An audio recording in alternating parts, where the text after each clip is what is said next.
Going to call the regular Bucyrus City Council meeting for September 16th, 2025 to order at 7 p.m. Mr. President, Mr. Myers. I have a comment I'd like to make if you will allow me, sir. Okay. In looking over your agenda for this evening, there's a couple things I just wanted to note. The first being a moment of silence for Charlie Kirk.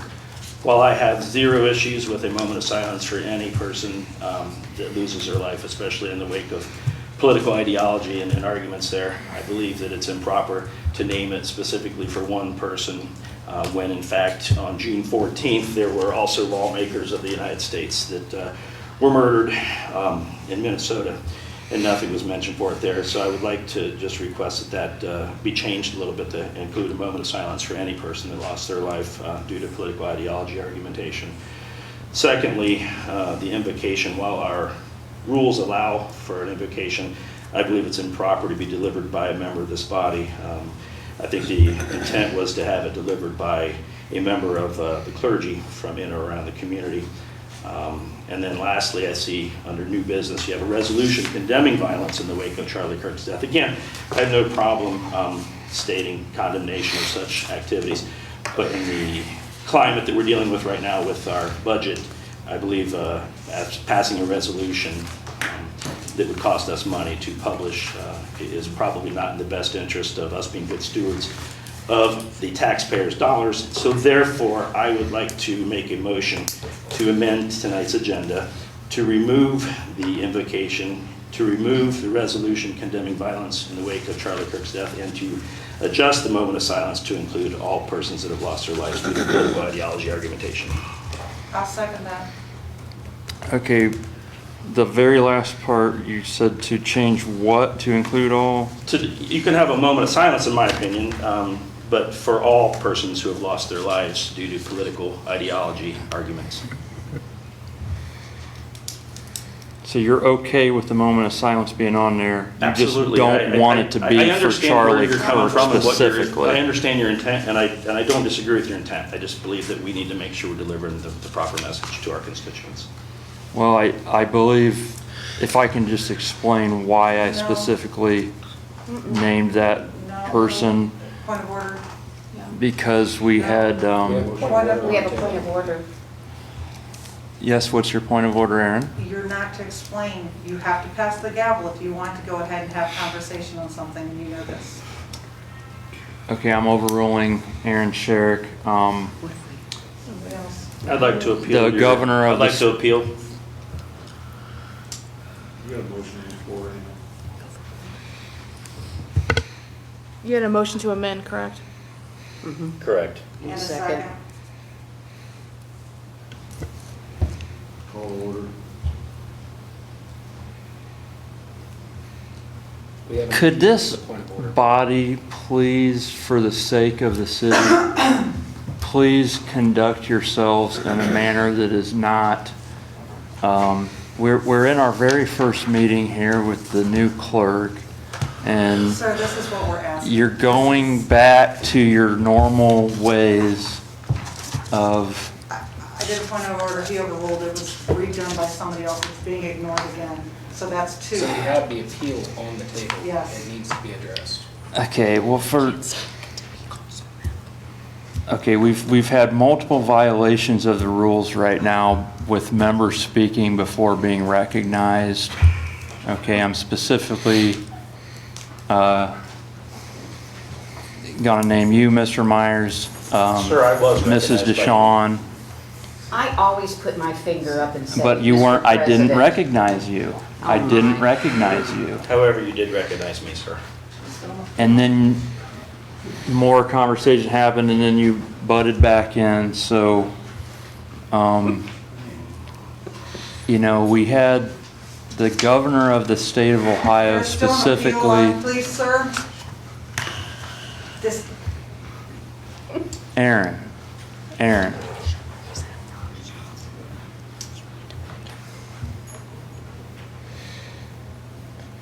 I know you guys want to throw your weight around and call points of order. Mr. President, and I have a parliamentary inquiry. When I Can you please recognize that?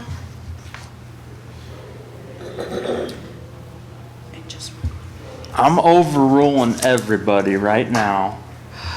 Okay, I'm running this meeting. Like to This appeal your isn't gonna decision, be sir. a circus with people calling points of order and parliamentary inquiries and all kinds of other You didn't even let me say back that. and forth stuff. Okay, we have a brand new clerk at the very first meeting, and before we even What does that have to do with it? barely got the meeting started, we got a council member that's called for multiple amendments of a meeting for things that, some of which have clearly been allowed in the past. And I just don't know why we have to keep doing it this way. Why can't you just allow the council president to run the meeting, sit there and act polite, and then when you get to the portion of the meeting that involves voting, you do your civic duty and vote? Mr. President,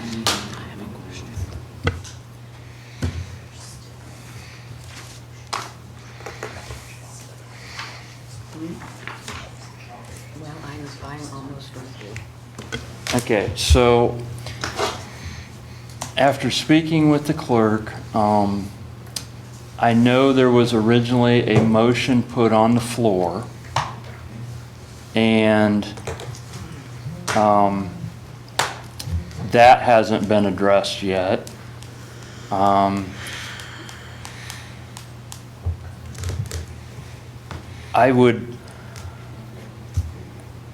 Are you sure you want to continue with this motion, Mr. Myers? Or are you willing Yes, to sir, be yes, the sir. bigger person and withdraw it? Has nothing to do with being a bigger person. I put a motion on the floor. Okay, so since you want to continue with the motion, just for the sake of the clerk being able to write the motion down and get it right, what is your specific motion, Mr. Myers? To amend the agenda, to alter the moment of silence, removing the name Charlie Kirk, and adding for all victims of political ideology arguments. Political ideology. Hold on. Ho. Ms. Sherrick, you can't speak out of turn. I'm making sure the clerk's got it all wrote down here.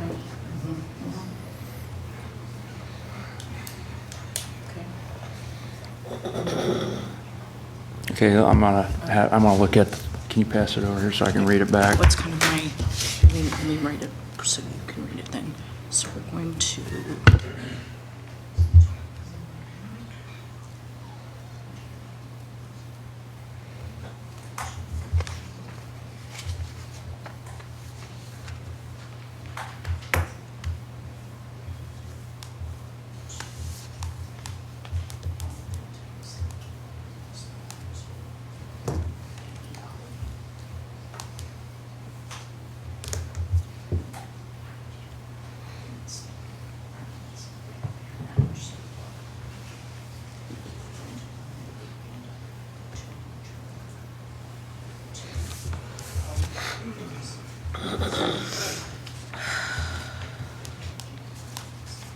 Correct. The next part is remove invocation.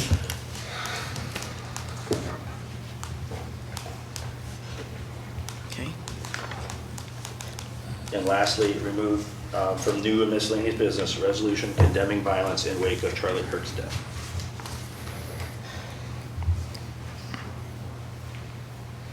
Okay, I'm going to repeat the motion as it is written down. Mr. Myers has made a motion to amend the agenda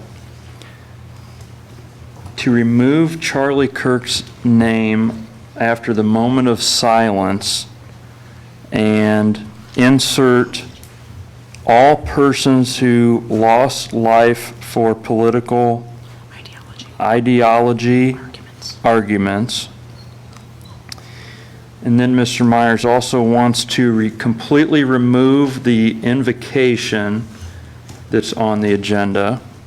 And he also wants to remove, at the very end of the meeting under new and miscellaneous business, the discussion that was going to be had about a resolution condemning violence in the wake of Charlie Kirk's death. Is there a second to that motion? It was Sherrick. I already got a second. Yeah. It was Sherrick. you had one. Okay, it's been seconded by Sheriff. Is there any discussion? Thank you. I was thinking maybe free speech should be put in there too, and not just political violence, maybe. Political ideology and free speech. If you Yeah, needed to political come, if ideology you needed and to free come from speech. me, I'm happy to amend that to include Mr. Moritz's suggestion. And free speech. Yeah. Okay. Okay, so you can just, I can repeat it, you can repeat it, it doesn't matter. However you want to do it. Okay, I'm going to repeat it with the new portion. Amend the agenda to remove Charlie Kirk's name from right after moment of silence and insert all persons who lost their life for political ideology and free speech Arguments? arguments. Second, measure. This has been seconded by Councilwoman Sherrick. Is there any discussion? Yes. Mrs. Slater, Mr. President, I would ask for division of that motion. division of that motion. Correct. There's 3 separate things that were requested. I'm asking that they be voted on individually. Oh, you're right. Also, Mr. Myers' motion had included removal, complete removal of the opening prayer invocation from the meeting, as well as complete removal from new and miscellaneous business of, Oh, yes, it's right here. Sorry, invocation, and then remove that. So yes, we have this right here. 2 and 3. the resolution condemning violence in the wake of Charlie Kirk's death, which was under new and miscellaneous business. So we are in, is there any discussion of any of that portion right now? So Mrs. Slater, did you have discussion that you wanted to? My discussion was that I would ask for those to be 3 separate votes. Yes. Oh, you want 3 separate votes? Correct. I'd like to divide the question, yes. Okay. So I'm gonna write this out separate. Mr. President, I also agree with that. I was gonna bring it up also. Okay, so that would require a new motion to separate the 3. I'm assuming Mrs. Slater would be, She's Mr. allowed to President, make that request. the division can be requested and that just needs a second to be divided. What you got? And that was Chris. Sorry. so I just have to agree to it? I think And it just, then- and it then goes it to a vote, but happens? it's not like an amendment. It's You do a still- vote. Okay, so, Everybody in favor? Just- Yes.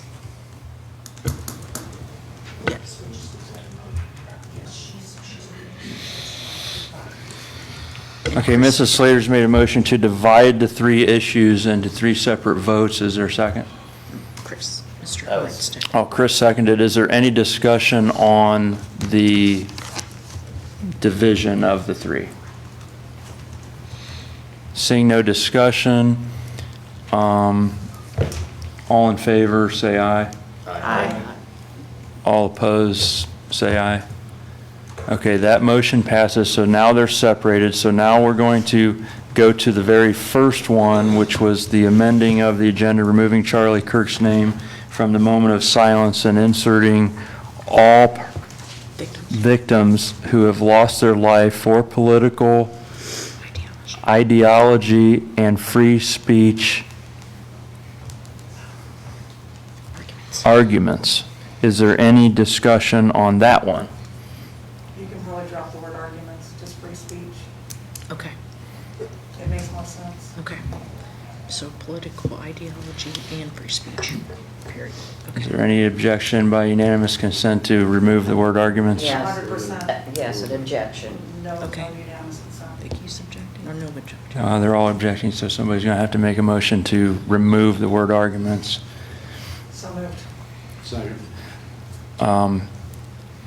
Councilwoman Sherrick has made a motion to remove the word arguments from the first item, seconded by Councilman Spaigel.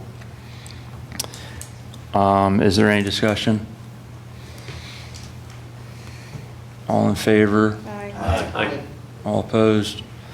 Okay, so that's been changed, so we're still back on the original motion to amend the agenda to remove Charlie Kirk's name and insert all victims who lost their life for political and free speech, political ideology and free speech. Is there any discussion on that? Okay, so seeing no discussion, I'm going to proceed and call a roll call vote on that issue. Motion first. On the first motion, on the first issue.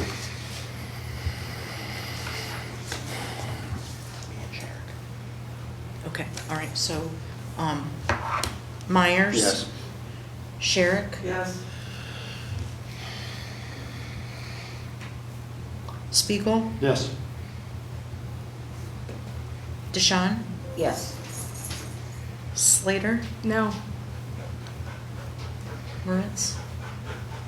Which one was this for? This is the removing Charlie Kirk's name from the moment of silence and adding all Yeah, victims. Gotcha.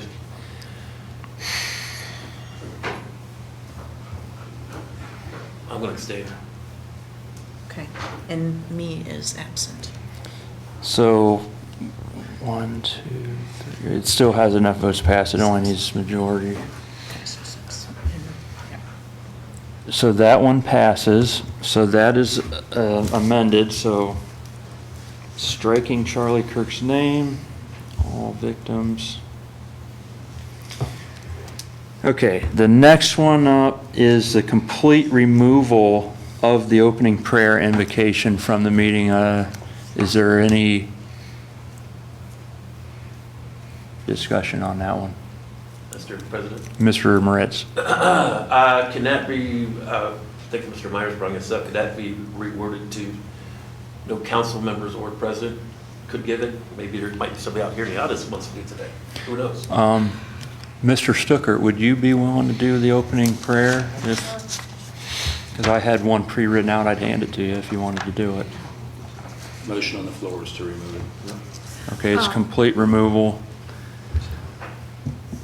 Mr. Mrs. President. Slater? I'm not opposed to an invocation. However, my concern is how the process of it, which we've had talks about process today, so you can see where my mind is going. I do know that. Could you speak into that microphone so it's picked up, please? Sorry. So my only concern is that it is considered optional. I do know there was a ruling with the courts about the football coach that gave the optional prayer. So my only note is I'm not against the invocation, especially since it's in our 111, is that it's open to whomever would like to do the invocation, but also that it's considered optional. When you say, please stand for the invocation and the Pledge of Allegiance, it's not giving the appearance of optional. My only request is that it be worded in a way that says, making it optional. If you would like to join in a prayer and then try to keep it non-denominational, just. Okay, I just put it on the agenda because it is, like you said, it is in the 111, it is on there, so. It's on there as suggested. Well, and like I said, I do not have a problem with that. I just think that we have to follow the guidelines that's been set out, that it's considered optional, it's not mandatory. We're not requiring people to pray with us. Well, Under it hadn't been contested in the past, so I just threw it on there. I mean, specifically because we had a flag lowering this weekend, so it was national and statewide, issued by the governor, so. And the president. Yeah, the President of the United States and Governor DeWine issued a flag lowering. Mr. President, Mrs. DeShawn. I have no problem with the invocation as well. I am going to vote yes that it be taken out of tonight's agenda. I do have a problem with you giving the invocation. I'm sorry. For you to be reading a prayer or saying a prayer, I feel like I'm listening to the devil. Point of order. I have kept that in. That was slamming, that was Oh, berating. But you're allowed to slam other people here? Invocation is fine, but not from you. Vicky, Yes, there's a heard. figurine Jesus up here on my table right now, Oh, okay? So, you are so laughable. It's unreal. Okay, that's, Point of order, please. Can we do the orders of the day? Yeah, we have spent 20 minutes on this. well, this was at request of Councilman Myers, all of this modification of the agenda. I mean, we'd been over with it by now, and we'd probably be halfway through the presentation that was on the We'd have been agenda. over it if you would have just let things go. Go with the flow, but then you didn't want to. That being Mr. said, I Moritz. do have to be out here at 9:30. Okay, well, there's no legislation getting voted on tonight. Mr. President, can I call for the question? Yes. We're still under the discussion of the second one. Correct, I'm asking for us to call for the question for the vote. Okay, so for number 2, which was the complete removal of the invocation from the agenda, there appears to be no more discussion. Councilwoman Slater's called for the question, so we will proceed to a roll call vote on that issue. I have just a quick question.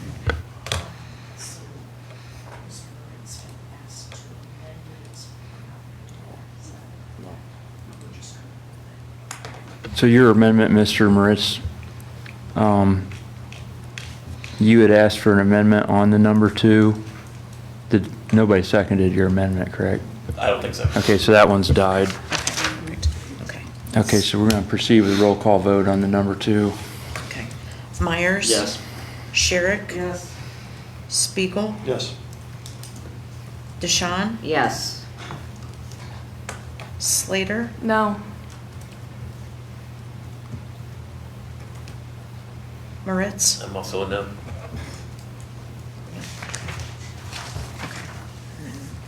So we have 4 yeses Yes. to modify. We have 2 noes. So the motion passes. So we have completely stricken prayer out of this meeting.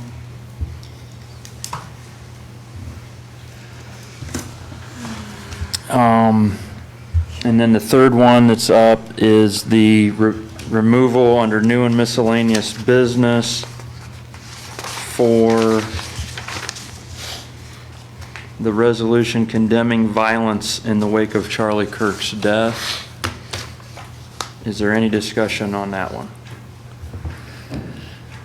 Why couldn't it say just to resolve against violence, period? Don't have to have a name in it. Don't have to have Charlie Kirk's name on it. Just, we want a resolution that says we're against violence. That could happen, and then if we got to the new and miscellaneous business, you guys could discuss it. There's no resolution in the agenda. It was just a discussion about it. So, once you got to that portion, you could make it anything you want at that time. Mr. President? Mrs. DeShawn? Just a reminder that Mr. Myers, and correct me if I'm wrong, Mr. Myers, the concern also was if we have a piece of legislation, then we're paying for it to be advertised in the newspaper. Then we're using, your taxpayers. So past precedent, Vicki, when these large nationwide political issues have come up, we did pass in 2020 a resolution in the wake of all the the riots that were going on supporting the law enforcement, and nobody questioned the spending of the money for the publication at This that. isn't the council of 2020. This is the council of 2024 and 2025. Point of Okay. order. Mrs. Slater? Can we, this sounds like actual discussion, what, it should be had in new business, so I would just call for the question. Can we just vote on Okay, it? so Mrs. Slater has called for your question, which would be the issue number 3, which was the removal of the resolution condemning violence discussion in the wake of Charlie Kirk's death under new and miscellaneous business. We're going to proceed with a roll call vote on that. Myers? Yes. Sherrick? Yes. Spiegel? No. DeShawn? Yes. Slater? No. Moritz? No. Okay, so that, we have a tie. We have a 3-3 tie on that. I am going to vote to break the tie, and I'm also going to vote no. So that one is staying on the agenda.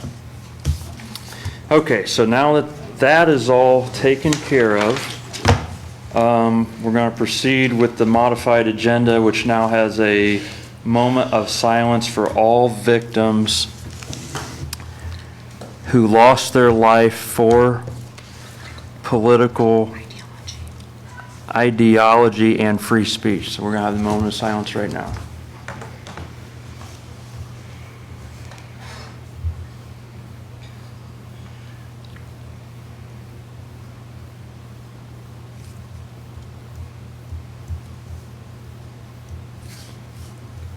Okay, now please stand and join me in the Pledge of Allegiance. I pledge allegiance to the flag of the United States of America and to the republic for which it stands, one nation, under God, indivisible, with liberty and justice for all. Okay. Roll call. Myers? Here. DeShawn? Here. Slater? Here. Moritz? Here. Sherrick? Here. Spiegel? Here.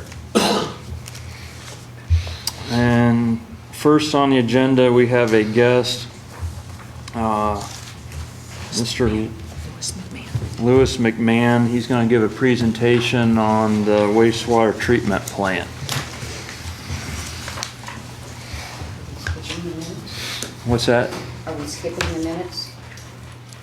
This No, is that's in after. permission for visitors to speak. Yeah, but we've got to accept minutes from, Okay, hold on. What's? oh, gotcha. I can answer that. Where did you put that one? Table. Oh, Do you have the version 1 agenda, Yeah. Vicki? Okay, we moved the speaker ahead of the minutes on the version 2 agenda that's been out, so you have the floor, Mr. Mc. Mr. President and members of council, thank you for having me here this evening. My name is Lou McMahon. I'm from the law firm of McMahon DeGullis LLP. We have offices in Cleveland, Columbus, and Cincinnati.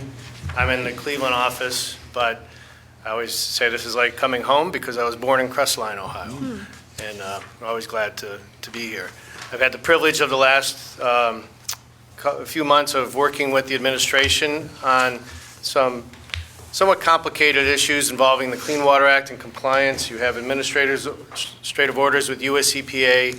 They involve your system and your plant. So I'll be talking a little bit about that because there's a proposed change that I think is actually very good news for the community and an opportunity to come up with a complete plan and then to chart out that work when it's affordable and under a reasonable schedule. So that's, it's not often I come in front of a city council and can give relatively good news. I think this is good news, and I hope you see why.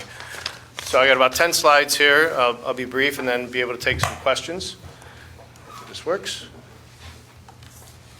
So here's the overview of what I'm going to talk about. I'm going to talk about, just briefly about your system, which I'm sure you know. Something about the Clean Water Act requirements that are forming this question that we have in front of us. Specifically, a little bit of background on the evolution of what enforcement of combined sewer overflows has been over the course of the Clean Water Act, and in particular the last few decades. Then the current discussions with Ohio EPA. You have orders right now with US EPA. You've been working diligently on those, but there's opportunity with Ohio EPA, and then an identification of what the next steps are. Again, the Bucyrus system it's a combined system. This is an important distinction under the Clean Water Act. That means you have a single pipe that carries both stormwater and wastewater. In dry weather, it works perfectly. It carries the flow to the plant, and all of it's treated at the plant the way it's supposed to. You have several, the blue dots up on the picture there, several permitted combined sewer overflows. So being a single pipe, when it rains, the stormwater comes in there, and it's designed to overflow during those events. This is kind of a state-of-the-art technology in the early 20th century. Ohio has probably more CSO communities that have them in their system than anywhere else, just because of the time that we grew up. It was as a state that our cities were formed. So we have a lot of cities. I think there are 88 CSO communities in Ohio. Once all their work is done, controlling them, we'll still have 50 in Ohio. I'm not sure another state comes close. So this operates as it's supposed to. Clean Water Act has certain requirements of what you have to do with those combined sewer overflows. I'm going to refer to them as CSOs. And then you also have to, as part of dealing with all that wet weather and combined sewer overflows, you have to deal with if your plant has bypasses, and they're kind of like a category of combined sewer overflow. So the Clean Water Act, just to go back, just ground everybody on it, passed in 1972. And I actually didn't have that name, but it became that name very quickly. You got the Cuyahoga River fire and all the things that went into the passage of the Clean Water Act. The backbone of the Clean Water Act is the National Pollutant Discharge Elimination System. That prohibits anybody from discharging a pollutant, which is a long list, basically anything that's not water, from a point source, which is a confined pipe of some kind that then goes into waters of the state or waters of the U.S. You have to have a permit to be able to do that. Okay, so that any wastewater treatment plant, even though it's treated, and in many cases, wastewater treatment today is of such high quality, they reuse the water right away.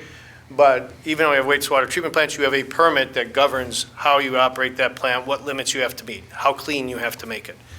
CSOs, and you have a number of them that are actually in the permit too. You're allowed by law under your permit to discharge from those CSOs in storm events.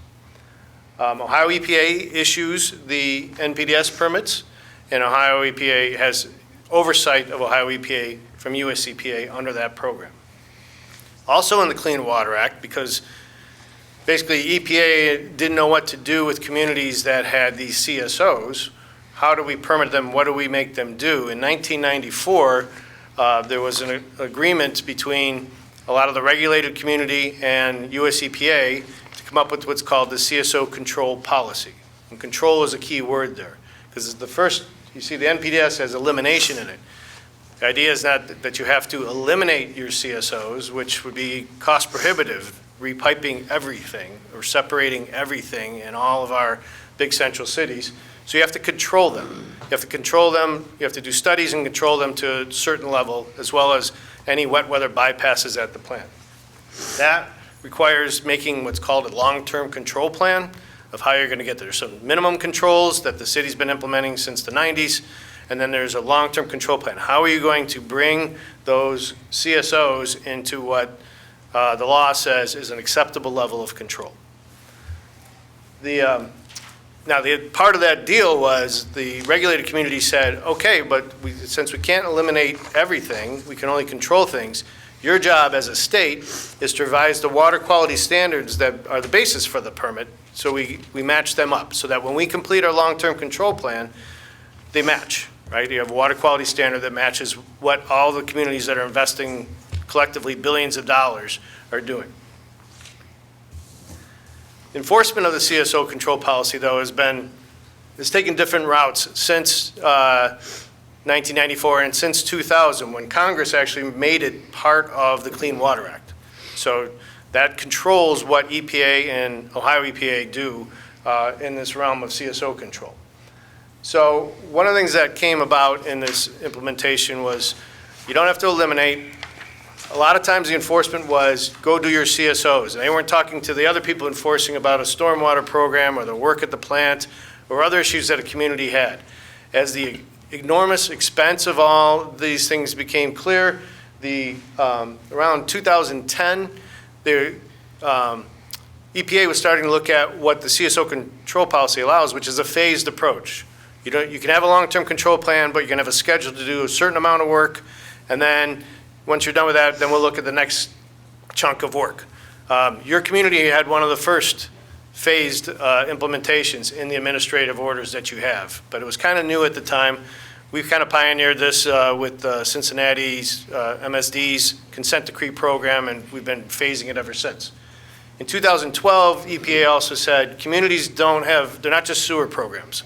They've got to redo their streets, they've got to redo their water lines, they've got to redo stormwater, and got to look at things like green infrastructure where they have a chance to keep stormwater out of their sewers. So they came up with what's called the integrated planning framework that allowed cities the opportunity to put that together, not just a sewer program in isolation, but to do things in a more integrated, cohesive fashion, save dollars, have less intrusion into your streets and neighborhoods, and a better way of looking at things holistically.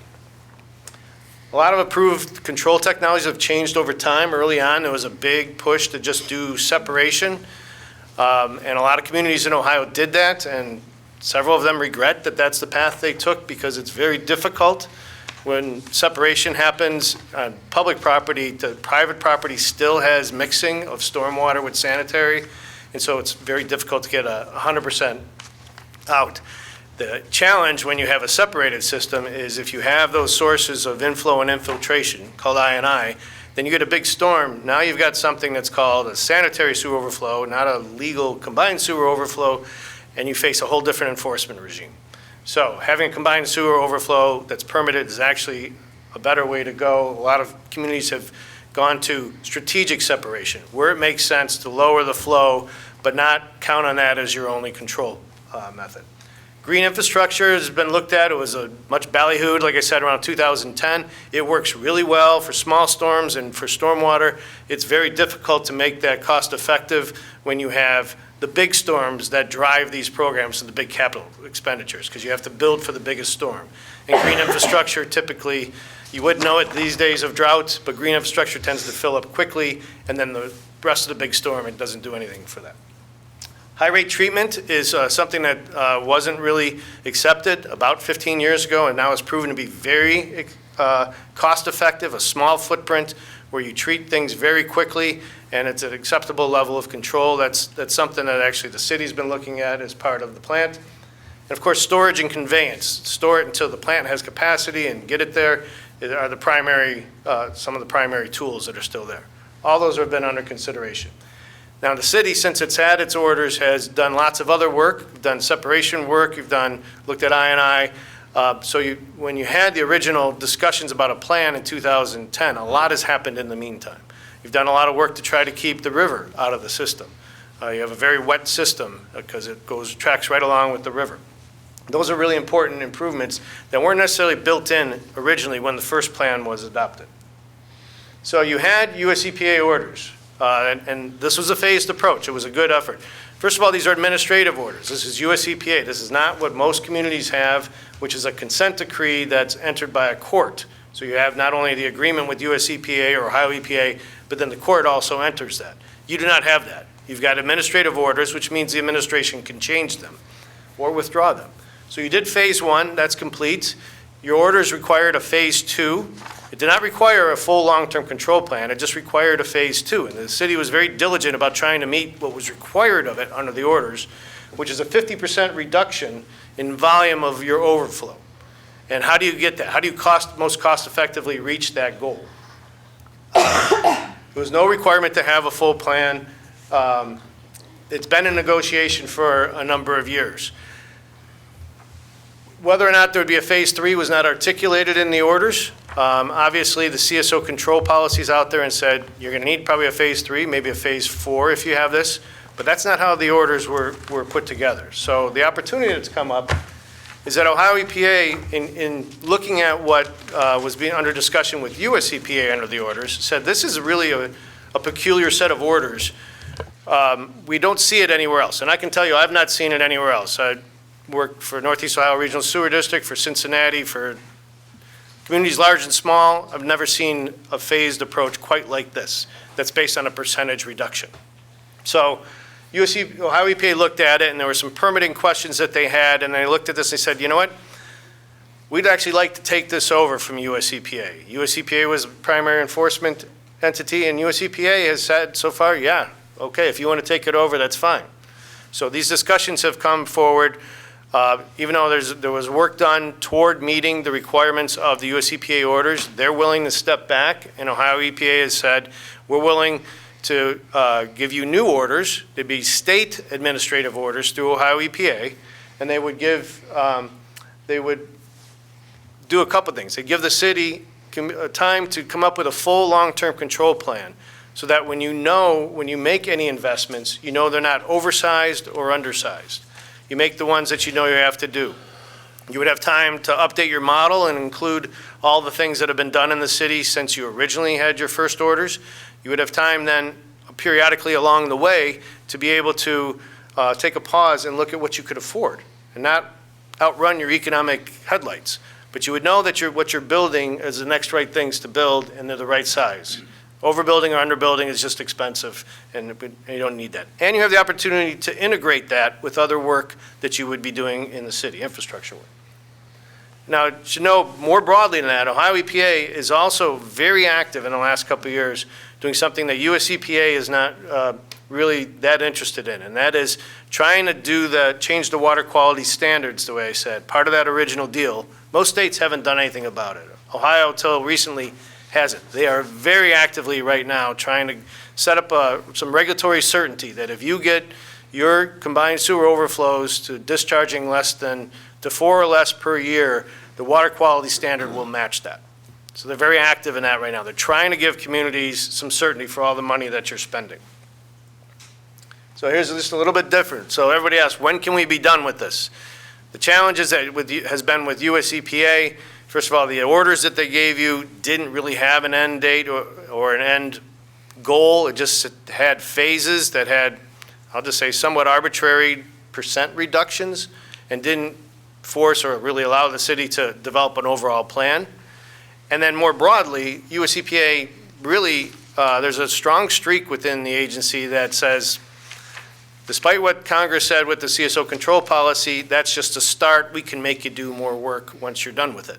That was the San Francisco case that went up to the Supreme Court. There's draft guidance from last year that's still out there that says something similar. Ohio EPA's orders that I mentioned would require the development of a plan, would give you time to figure out what you can afford and when, and then would give you some certainty that when you're doing things, you're spending the right amount of money, and will give you check-in points so that you can see after you do some major work what effect that's had and make sure you're doing the next right things. More broadly, Ohio EPA is trying to do, I said, change that water quality standards. So the next steps are to engage with Ohio EPA and develop the state administrative orders and get those finished. They're kind of boilerplate for 95% of them, but they will have a schedule that is beneficial to the city. And then US EPA will withdraw its orders.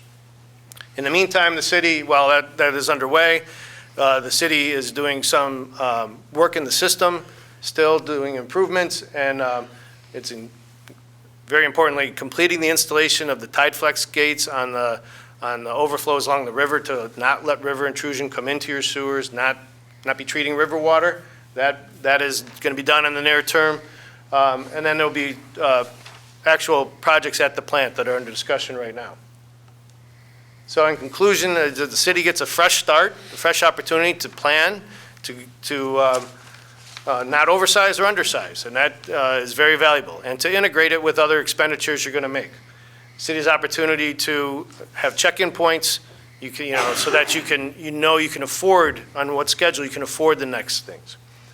And then permanent and enforcement will all be with the same people at Ohio EPA. US EPA, by law, separates the enforcement people from any of their permit people. Ohio, it's the same people we're dealing with, and they've been actually, in recent years, very reasonable to deal with. That's my brief presentation. I'm glad to take any questions if you have any. Are you guys taking over for Arcadis? Is Arcadis no longer doing? No, so I'm a lawyer, and I do environmental law, that's what I focus on. But Arcadis is part of the consulting team that's been here forever, so I'm working with them as needed, mostly to interface with Ohio EPA and to make sure the orders say what they're supposed to say. So we're still working with Arcadis. What triggered you coming to us? Is something changing with the state and the federal, or? Yeah, so that's what came up. So when I mentioned that Ohio had looked at this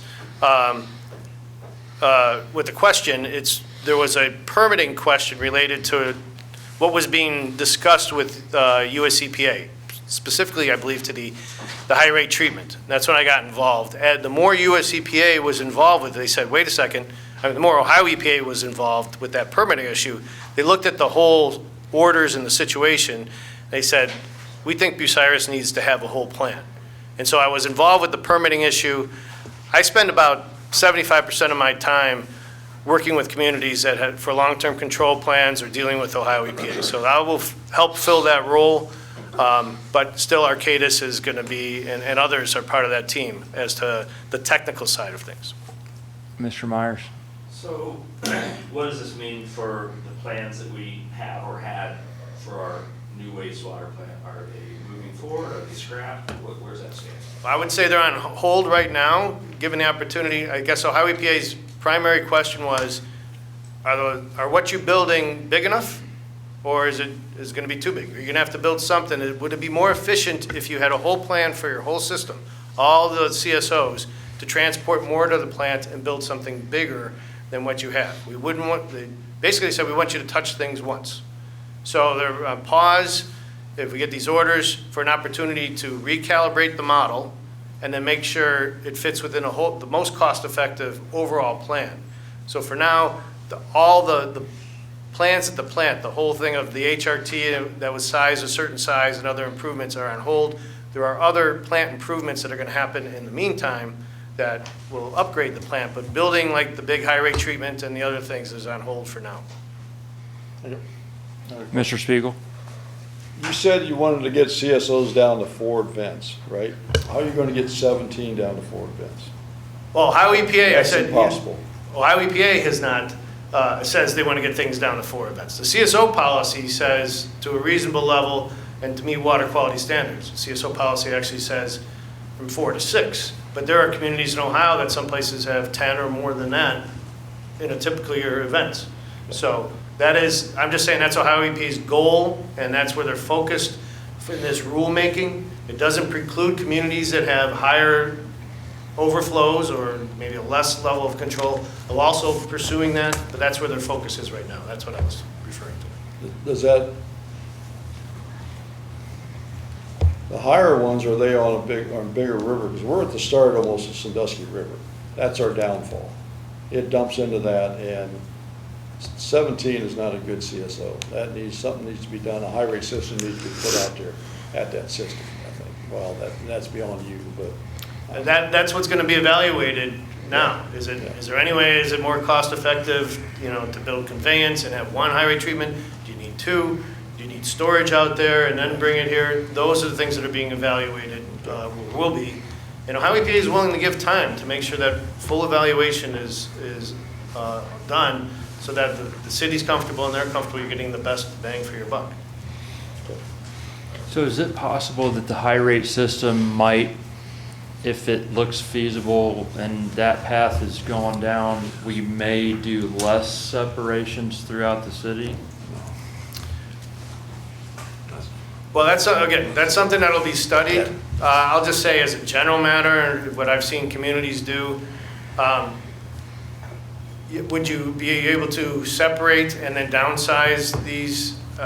Separation is really difficult in order to achieve the flow reduction you need to meet the regulation. So it works in some small sewer sheds. It may work there and you may not need to collect all that. That being said, you have 100-year-old sewers that you want to build for the 21st century and beyond. You're going to be doing upgrades of those sewers over time as well. Every community, is forced to do that over time. So when you're doing that, you can do some separation at the same time. It's where do you spend your dollars in a cost-effective way to achieve the regulatory requirements.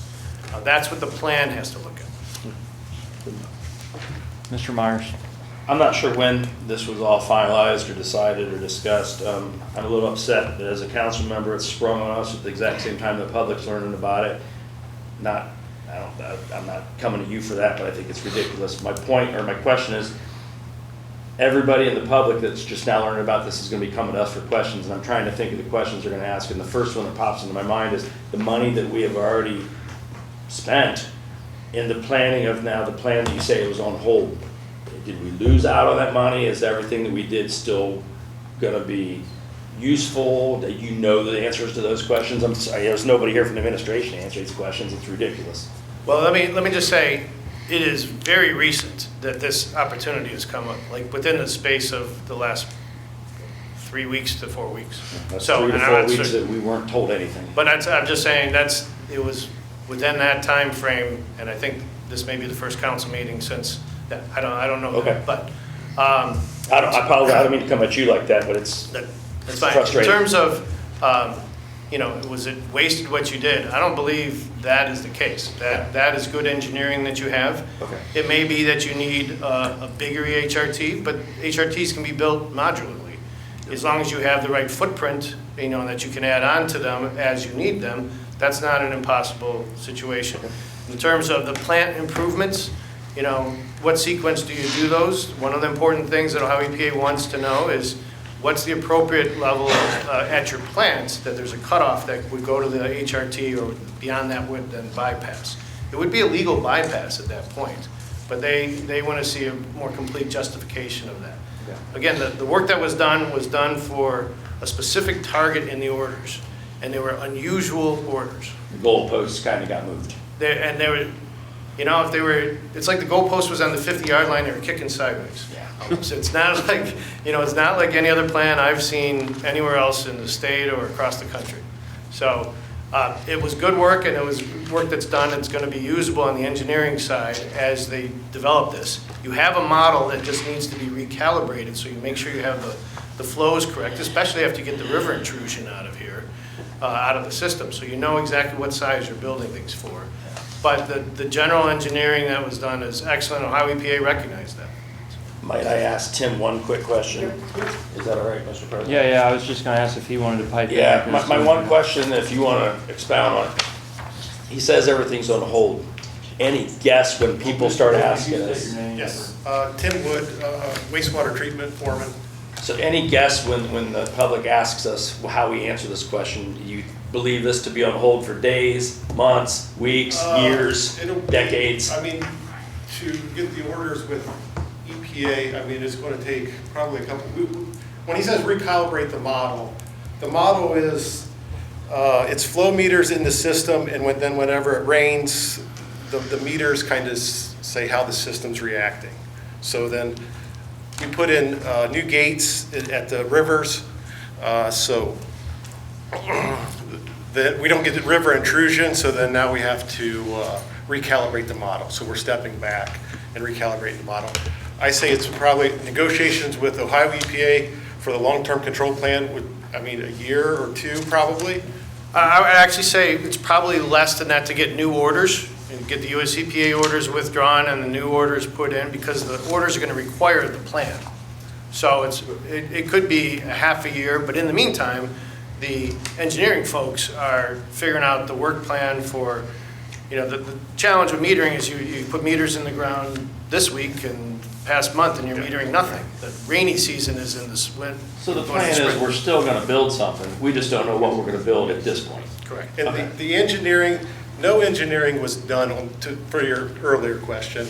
No engineering was done on the plant. The due diligence, the coring of, seeing what's out there, surveying, stuff like that was done, but there was we did not get to the engineering Okay. part. So there was no money wasted. So the new plant build is going to be at least 1 to 2 years later than initially expected because of... By the time we do the recalibration of the system, put the flow monitor, or put new flow meters in, it's probably going to be I would say A year to 2 years. a year to But 2 years. we're still doing the right thing by saving back money on the Money's still there. sewer bills to go towards whatever we do end up having to do, because we're gonna, Finance later.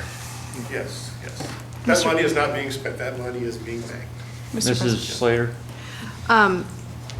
It was just a lot of information and I wasn't expecting to receive tonight, so I like to give like a little tidbit so maybe people at home hopefully are getting the same takeaway as I am. So we switched from having the regulations from the USPA, which were weird, to Ohio writing the new orders with different standards. So the old standards are thrown out and we're moving to a new plan with Ohio that they haven't done yet, right? And then your role is basically taking whatever they say in their plan and translating it from the legalese to the city. Arcadis is still doing the technical and engineering part. And the takeaway of why this is good news is because it was weird orders with strange regulation, with I'll only strange. take exception to use of the word weird. I didn't say that. I work with US EPA a lot. I wouldn't call it weird. It was singular. Okay. It was its own. It was unique. What the takeaway is why this is great for the city, in my estimation, is it gives you the full chance, which you really didn't have before, to have a complete long-term control plan that's flexible enough to change over the years to come if new technology comes up or new opportunity. That flexibility is a big benefit because it helps you reset your schedule when it's financially available, you know, what you can afford. So you get the opportunity to plan with the most up-to-date information and then use the best technologies in the right sequence. That's why I think it's a good thing for the city. Before you were operating under orders that had a good intent, but were kind of skewing things away from a comprehensive view of things. And because they predated, you know, the integrated planning framework and that part of US EPA. So I don't want to say they were weird. I'm just saying this is a great reset for the city. That's right. And a chance really to make sure you're not spending anything, you're not oversizing or undersizing. Ohio EPA was very adamant. They told us 3 times, we only want you to touch things once. We don't want you to have to redo anything. The last thing we want you to do is spend money at a plant and then say, guess what? Now it's more difficult, but you have to add some other capacity. And they don't want the city to do that. So it's basically just giving us options long-term to build, basically start with a foundation, we're building it, and then this gives us options long-term to grow or change. Correct. It gives the flexibility to change as you get new information. We call it adaptive management in their orders, and you'll have opportunities for those. Awesome. All right. Yeah. Thank you. Sure. Mr. Wood, is the Wessler engineering work that was being done on hold right now? That is on hold, Westler is on hold, yes. Yep. Okay. Does anybody have any other questions? Thank you. Very good. All right, looks like we don't have any other questions, so thank you for coming. Thank you. Thank you for having me early in the agenda. I appreciate that very much. Thank you. Yep. Okay, we're going to continue the meeting to public participation at this time. It's okay. I just get started, so you get one. Anytime, Mr. White. Greg White, 1125 Hillcrest Drive. Thank you, Mr. President. As we can see, this council has only 3 months to go, and what has really been accomplished? Basically nothing. We don't have ordinances done, we don't have legislation done, nothing is being done by this council. And where's the holdup? Even the letter that was put in the council packet, which I was kind of surprised to see, doesn't make any sense. The second part contradicts the beginning of the letter, and it leads right into an attack mode. So what's going on with this lawsuit with a citizen of our town? Is it a $2 million lawsuit over drug testing within the city government, or is it a shakedown by an individual for $200,000 that I will not take the city to court? Some of the other things that I'd like to bring up too. How does the city of Bucyrus have an employee that is supposed to be working 40 hours a week, getting paid over $1,900 each pay period, accruing sick time and vacation time, and not coming to work? Please get me that application. for that job. Me and a lot of people I've talked to said we would like to apply for that job. So what's the big cover-up? 6 months of this?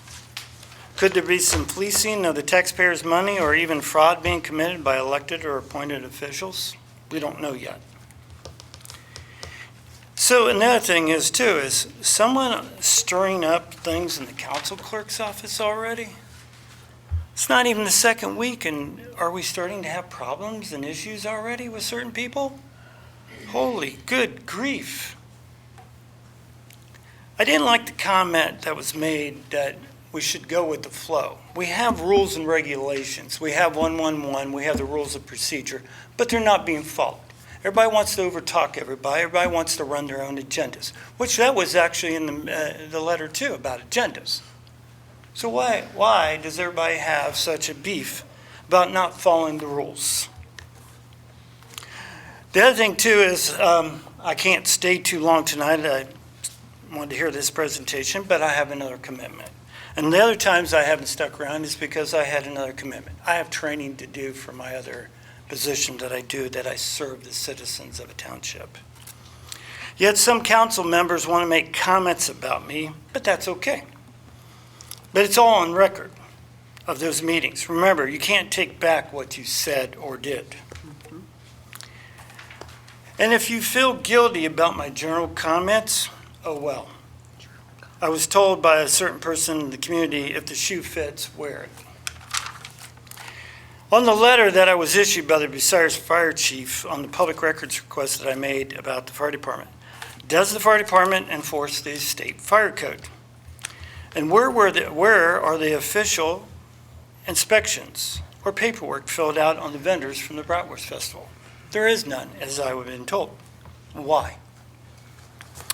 Were there code violations?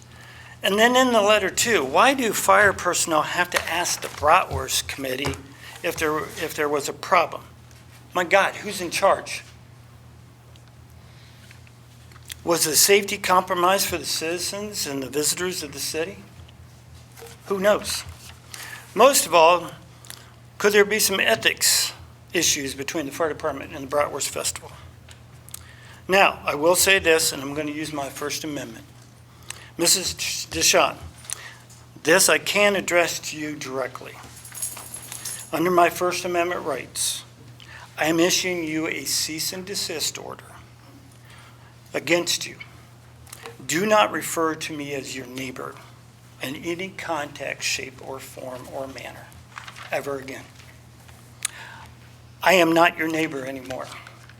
Neighbors don't turn their backs on neighbors or belittle them to a point of defamation or harassment in council meetings. Once again, Charlie Kirk, you will never be forgotten. Your message will live forever because I stand for the flag and I will kneel for the cross. Thank you.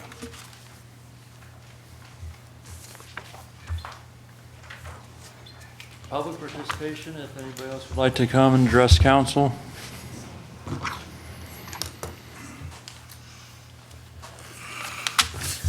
Keith French, 351 Grand Street, Allen, Ohio. On Friday, September 12th, there was a massive dump of information pertaining to the city of Bucyrus employees, elected officials to the internet.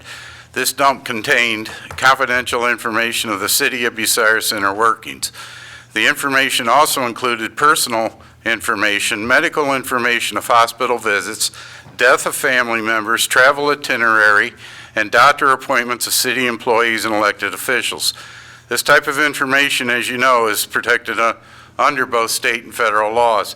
Other information that was breached in this reckless act could have the potential of doing severe damage to the city of Bucyrus and surrounding communities in the Crawford County area, both present and in the future. This information was released recklessly by the City Council President, Bucyrus, Ohio, Kirk Finkhauser. City Council President Kirk Finkhauser needs to be immediately removed from his council president's seat until a thorough investigation is conducted to determine the damage that may or may not have been done by this reckless act. The administration lacks the ability or desire to protect city employees and elected officials. This behavior has a lengthy history going back to early 2024. The administration lacks the ability or desire to enforce insubordination in regards to City Council President Finkhauser.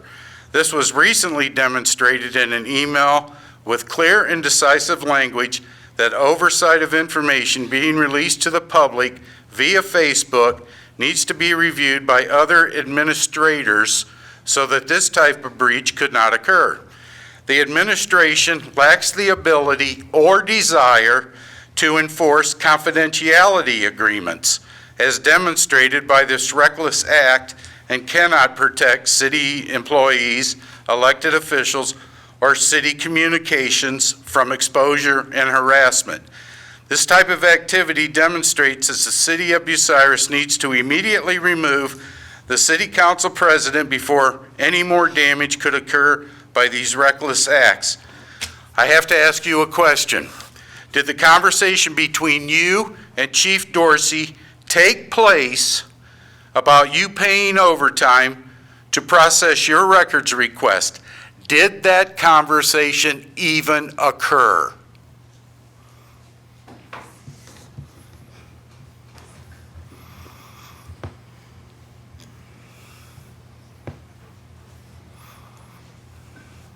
Council members, you can see that he will not answer the question. I advise you to go speak with Chief Dorsey about the conversation, which never occurred. So clearly I'm not going to say, I believe Chief Dorsey, that it did not occur. I spoke with Chief Dorsey last Monday. He knows I did because he saw me in the dispatch office, popped his head in and said, "Do you need me for anything?" So he knows I was in there. Please go speak with Chief Dorsey. Vicki DeShawn, I would also echo what you said. I will not pray with it when he leads an invocation. My God will not be mocked. Thank you. Mr. French, I'd like to answer your question. I don't care what you say. You had your chance, Ian. You stood like you always do when you're confronted. Robert Taylor, 411 Plymouth Street. First, I just want to address the citizens. Anybody that sat through this guy's presentation, it's nothing against this presentation, but I want to backtrack to what the service director brought up a few weeks ago about the EPA wanting legislation to allow them to test your water from inside the taps of your home. That right there is why we don't want the EPA inside our homes. They're going to come in, they're going to not like what's coming out of your water pipes, they're going to make you redo all the piping in your homes. Hypothetically, that's what could happen. So that's for you guys too, or whoever's on the next council. It's probably not a good idea to allow a bureaucracy unlimited access to our homes for water we're probably not drinking anyway. And I know some of you already spoke and said you would not. I just want to reiterate, stuff like that's why. It's going to cost you money as a homeowner and as a private citizen. Second, your resolution for condemning political violence, listen, I'm the last person to get up here and advocate for or against violence. But if you need a resolution to advocate for or against violence, where's the common sense? We know violence has consequences, whether it's political violence, personal violence, whatever. And again, I'm not advocating for or against it. I'm indifferent to it. And you can take that any way you want. I'm just saying you don't need we don't need to spend money on a resolution for a common sense thing. Thanks. Any other additional public participation?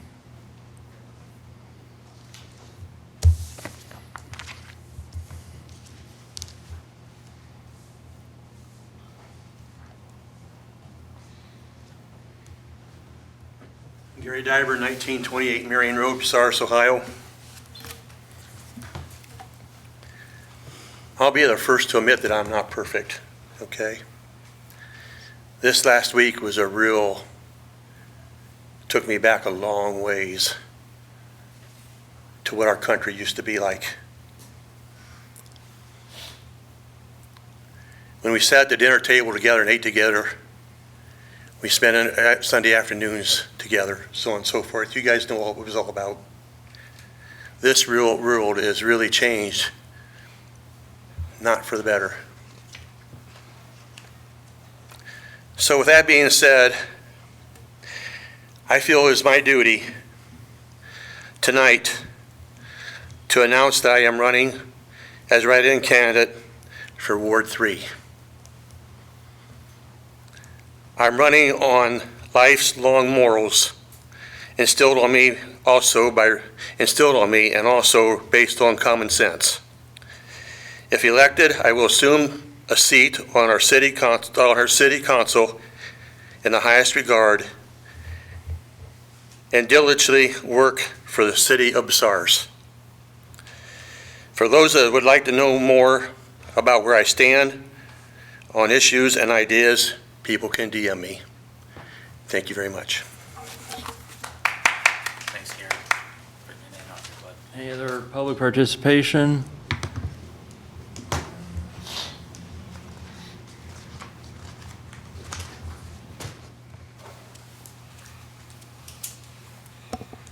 Good evening.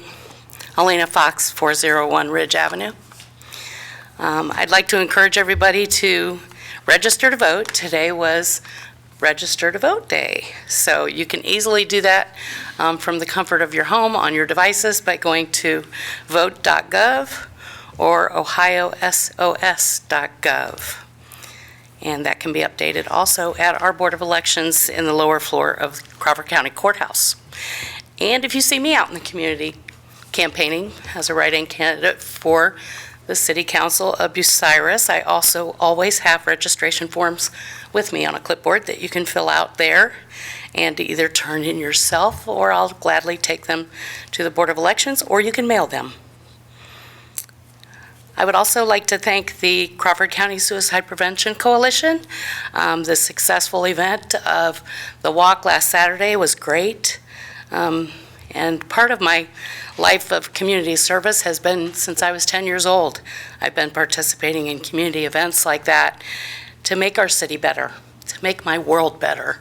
As a proud American, Ohioan, and Bucyrian, I am definitely of the opinion that I should be a servant leader.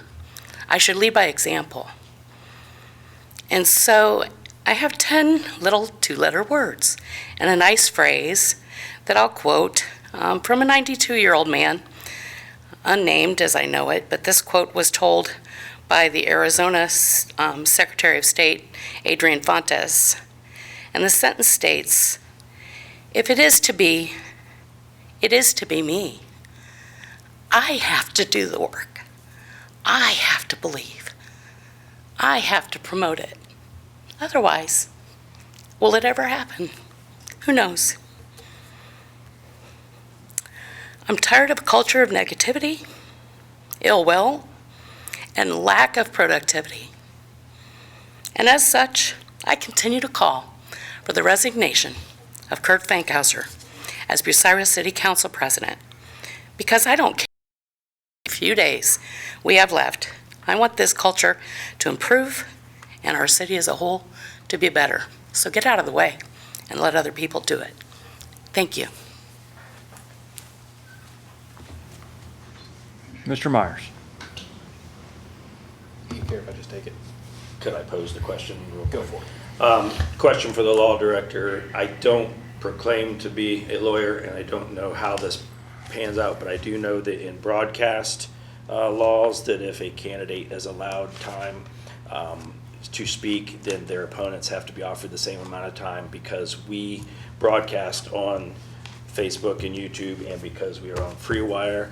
I don't know, we had 2 people got up tonight and announced candidacy, and my question is, do we have to allow the others that are also campaigning for the same seats, which in this instance being present, Mr. Spaigel and Mr. Taylor at the same time? Okay, I know. So, Before you speak, Mr. Gilbert, let me answer what I believe to be true, and then you might be able to give a better legal analysis of the question.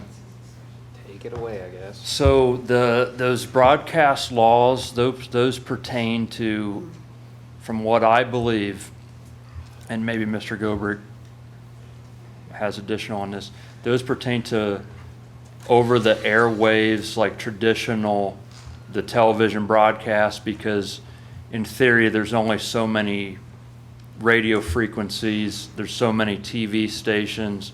So if airtime on limited spectrum is given to certain candidates, the opposing candidates, because of the FCC law, has to be given equal time.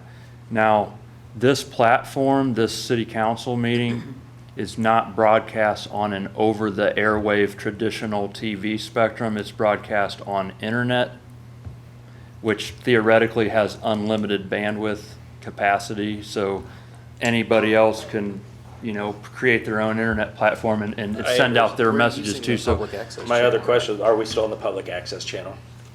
My understanding is we are. Now, the answer to the question is simply, we have to have an answer now.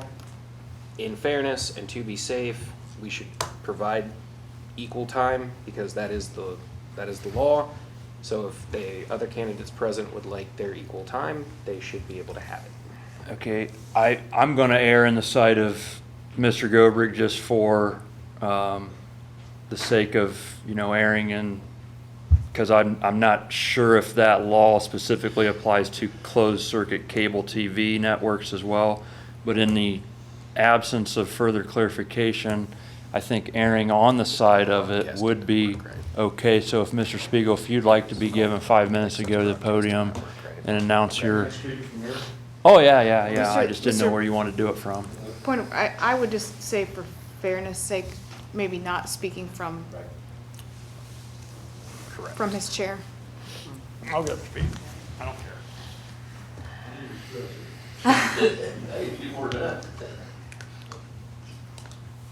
Yeah, my name's Terry Spaigel, 350 West Southern Avenue.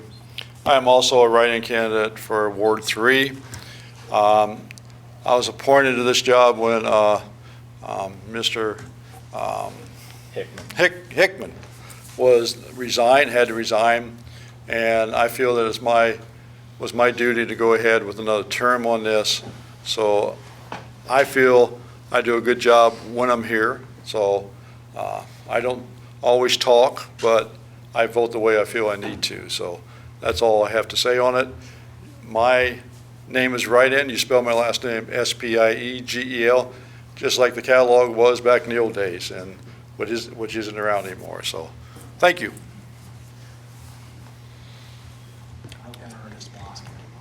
Okay, what Mr. I've never heard of a Spiegel's catalog. Okay, Mr. Taylor already spoke, plus he said he's good, so it doesn't appear that we're going to have any more, well, one last call for anybody in the audience that hasn't gave public participation, if you'd want to come to the... Oh, I'm sorry. Aaron, What is she saying? I don't know. Mr. You had something? Trying for a while. In our ordinance 111, isn't there something going against having people come up here and politic? I don't believe I've ever seen anything in law. Because it used to be. I don't know, honestly. But there's two people racing to find the answer right now. That's what I kept looking and it's not coming up on. Did you want to go up to the podium, No, Ms. I Sherritt? don't think that this is the place for it. This is a place for business, for the It's community. not the place for it. I do not care who absolutely you are. true. I have never gone up there to say, oh, I'm running for or not running for. It's just, that doesn't get our order of business done. It doesn't help our community that way. Mr. Myers is the one that brought up the whole... Oh, no, that makes sense because it was already done by two. Right. I was just saying, we've stopped people before. We've had county commissioner We've candidates stopped come up people and before. speak before the podium during public participation, so that's nothing new. You did. Okay, Mr. Stuckert, I'm going to give you the floor. Thank you, Mr. President. Bill Stuckert, 205 North Spring Street. Mr. President, thank you for wanting to ask me to lead the invocation this evening. I would have declined because, as y'all know, I'm not a very good public speaker. So that being said, I do want to hear the invocation continued. And I do think it should be from a clergy, from a member of the clergy, from the city of Bucyrus, if at all possible. If not, ask for a volunteer from one of the churches of the community. And if not, a member of the audience. And if nobody is willing to, I think even any member of the council should be allowed to give the invocation.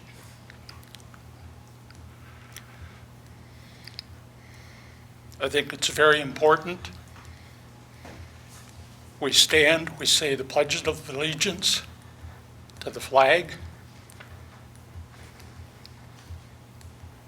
In that Pledge of Allegiance,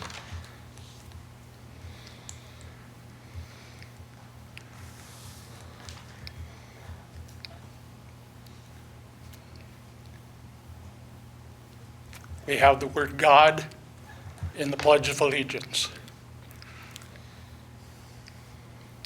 Think of our finances, our money, the money that this community, this country uses. Every single bit of the currency that I've ever seen says, "In God we trust." Anybody that thinks that a community can operate without God as their leader, backing them, giving them the advice, the wisdom that they need to make the proper decisions, is a fool. That's all I have to say. Thank you. Thank you, Mr. Stuckert. Mr. President, may I offer a point of clarification? Mr. Myers. Mr. Stuckert, I don't know if you were speaking directly at me or not. I do want to offer a point of clarification for you and any others that are listening. My issue with asking to have that removed this evening was simply, I do not agree with your statement that any member on this side of the railing should be offering the invocation. Furthermore, I appreciate the president's desire to put it back in. And if you'll remember, the first time that you were elected into this position, you and I sat down and went through all of our rules of procedure, and we worked on that together, and that was something that you and I discussed, and I'm happy that that got put in there at that time. I am a practicing and professing Christian, but I also represent people who are not. And to be fair to everyone, that was why I made the request to amend the agenda this evening. I felt like it should be a member of the clergy, and different denominations should be allowed to be brought in. So I just really wanted to make that point of clarification, that I'm not against our Lord and Savior Jesus Christ. I am against a member of this body leading the invocation. That's all. Okay, I just wanted to clarify that my statements were not against you. Okay, thank you. This is just my general feeling about we need God. We need God's leadership, God's help, assistance in making our decisions. We need God to guide us in our comments that we make, our decisions that we make, our actions that we do. Thank you. Would anybody like the law director to weigh in on that? Sure. Legally, it's very sticky having an official in the city lead the invocation.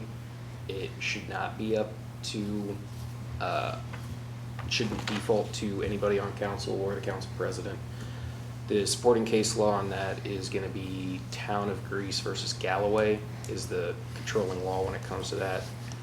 There are special rules that the Supreme Court has fashioned when it comes to giving prayer in government institutions, and it has to be ideologically neutral. It can't demean, it can't other religions, it can't support other religions. It has to be voluntary, and it is not a good idea for anyone on this side of the railing to be the one leading it. Could you please send that case law to the council members after the meeting? Sure. I just for clarification on why it stopped being done back in 2021 is when it was first put in there. I don't believe there was any opposition to it as far as the vote of changing and putting it in the 111. We had like a rotation where we were calling, the council clerk was calling up multiple churches in the area, and there was only like a handful that were even interested. And then at some point, I think either they quit, Yeah, they just stopped coming. or one might have kind of preached a little fire and brimstone during the invocation, so then he was asked, or we might have not asked him to come back, and then so it kind of got to where there was none to do it, and I think that's why it kind of stopped being done. But I am, just state for the record, if anybody looks up my name on this minister's licenses with the state of Ohio, I am registered as a licensed minister in the state of Ohio, as well as Mr. Myers is. So am I. Oh, I didn't know you were too. Oh, well, we got three up here. Maybe we could rotate between the three of us. Contravenes my advice, but okay. I would like to ask that you make an attempt to try to reach out to the clergy and the churches and see if you can't get somebody to come in and do the invocation. Keep the invocation going. Thank you. Thank you. Okay, last call for public participation. Oh, Miss Sherrick? The problem is we do not reach out to all people who represent our community. When I asked previously, which was another part of the issue, was they did get caught and just stopped that way. When I asked if they had reached out to all of the different types of churches, including like Greek Orthodox, I was told we didn't have any of those types of people in this community. I have some families who are very confused as to how they are not members of this community. So, yeah, we do have to represent everybody. You can't just reach out to specific ones and ignore the others when you reach out. This is true, given the fact that in the Galloway case, the town had a predominantly Christian population, and the clergymen that they reached out to were predominantly Christian, but they weren't all Christian. Mr. Gobert, is the Ten Commandments still hanging up in the Crawford County Courthouse somewhere? I'm not sure, and that has nothing to do with leading an invocation Or the city. in an official function. Okay, Mr. Taylor? Robert Taylor, 411 Plymouth Street. Since we're having this discussion, it's probably not even part of the rules and procedure, but Ms. Sherrick, I have a question. Is your constant disagreement with this because you're defending other people's freedoms of expression and religion? Is that the basic? Yes, sir. Okay. Where was it? I understand. Please let me finish. Where was this energy 4 years ago, 5 years ago, when you weren't concerned about anybody else's freedom of anything? We were told if we didn't wear a mask, we were killing grandma. We didn't stay home, we were killing grandma. You even had the city of Bucyrus pay for plexiglass dividers because the people beside you were probably diseased. I understand you're attacking me personally right now with this, but that was there before I got here. Are you sure? You know that you understand.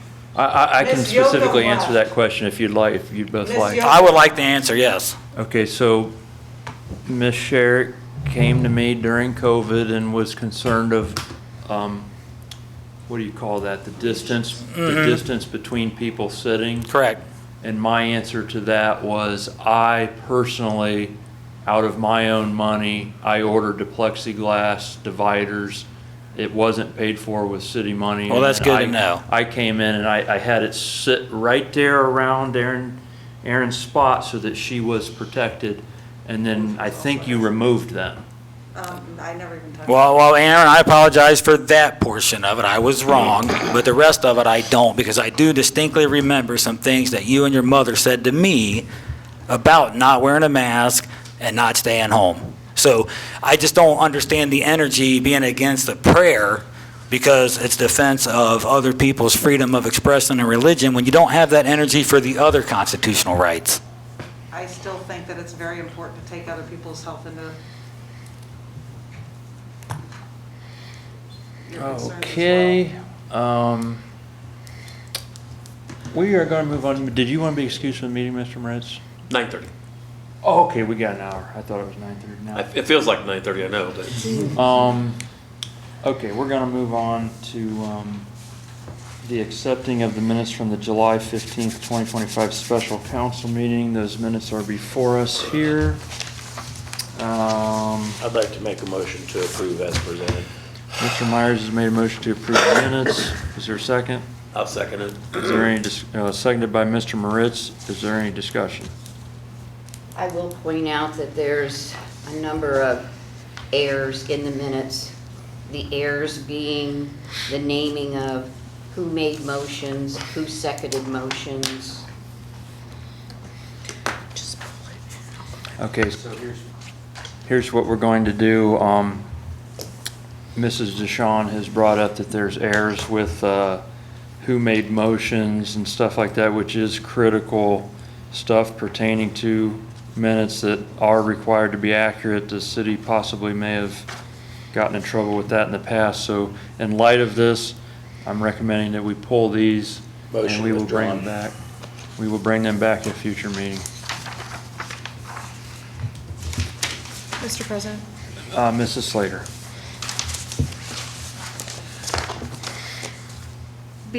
Because there's errors, are we taking any action steps on that? We're gonna have her get with Kelly, or what's? We will take care of it outside of the meeting. We're not doing any more edits on the council floor. Right. For legislation or minutes. Right, I don't disagree. I was just making sure there was gonna be a follow-up that was presented. Of course. Okay, so other minutes are not ready yet. Communications and petitions. We have one letter that was mailed on September 3rd, 2025 from the Ohio Department of Liquor Division, and this is in regards to a renewal for the Horseshoe Bar. We don't have to do anything, but if we do want to have a public hearing, we have to get this mailed back to them by the 3rd of October. So, Mr. Myers. Two questions. It's actually not a renewal, it's for a transfer with the sale from one owner to another of the Horseshoe. Does anybody know these dates that were scribbled out and penciled in? Was it received that way? Yes. Okay. Yes. I'd like to make a motion to take no further action on this. I'll second that. Mr. Myers made a motion to take no further action on this letter, seconded by Councilwoman Sherrick. All in favor? Aye. All opposed? Motion's passed. There's no additional communications and petitions. We still should have a motion to accept and file this communication. So moved. Second. Mr. Myers made a motion, seconded by Councilwoman Spiegel. All in favor? Councilwoman? Oh, I mean, Councilman Spiegel, I'm so sorry. I've been called a lot. Well, I thought that she said something too, and then she I pointed at pointed at him, you. so. Okay, no problem. Okay, Councilman Spiegel, I'm sorry. All in favor? Aye. All opposed? Motion has passed. Standing committee reports, Mr. Me is not with us tonight for plating, so that takes us to Councilwoman Sherrick. Nothing at this time. Any questions for plating? I have a question, but I believe it's more for the law director concerning plating. So do I ask that now, or do I wait till the law director does his report? No, I think she can do that now. I don't see any reason why it can't be brought up now. At our September 2nd council meeting,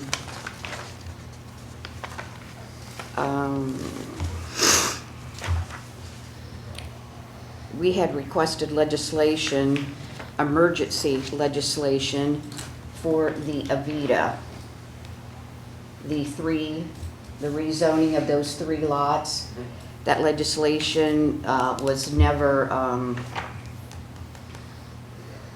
it was, we had our public hearing, but then the plating committee never met after the public hearing to say, yes, we want to proceed with it, or no, we don't. So, I don't know why I have 9-2.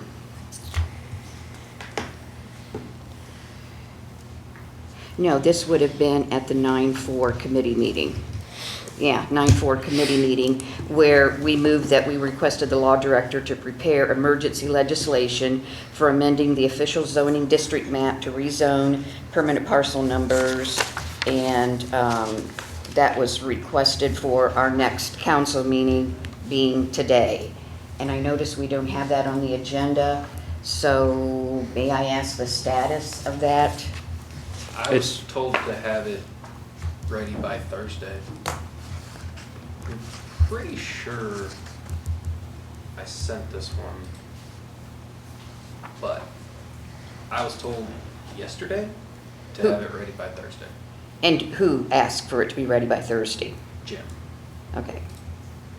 So then when I ask at the committee meeting, so 9-4, or I question, so we'll have this for our next council meeting, correct? And your response was yes, now it's been changed?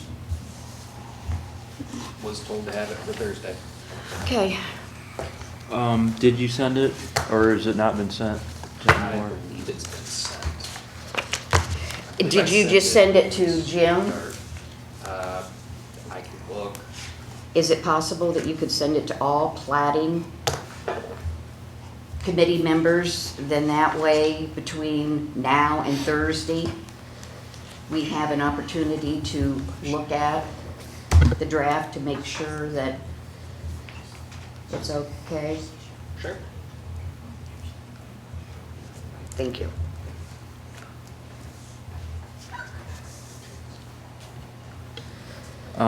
Yeah, I agree with Vicky. If that legislation can be given to the plating committee as soon as feasibly possible, so they got ample time to review it before the Thursday committee meeting, and then hopefully they can approve it in the exact form it is at that time, and then that way it's being advanced to full council with not needing any further edits. Any other questions for plating? Seeing none. Public lands and buildings, Ms. Sherrick. Nothing at this time from the committee, however, I have gotten 2 phone calls about marking of trees and whether or not they're being cut down and why, and whether or not there's changes in the path design from the path that was supposed to be going out of the park. They're marking trees at the park? That's what I was told. I also received 2 phone calls today asking about the same question, but there's nobody here to answer. No. It's along the park on the, If we can make sure that that is in the committee, maybe, finding out what's going on so we can talk about it. this information to administration so they can hopefully reach But should we make a motion to also have it added? It's to- on the service director's Okay. report to be referred tonight. Okay, cool, so that's one.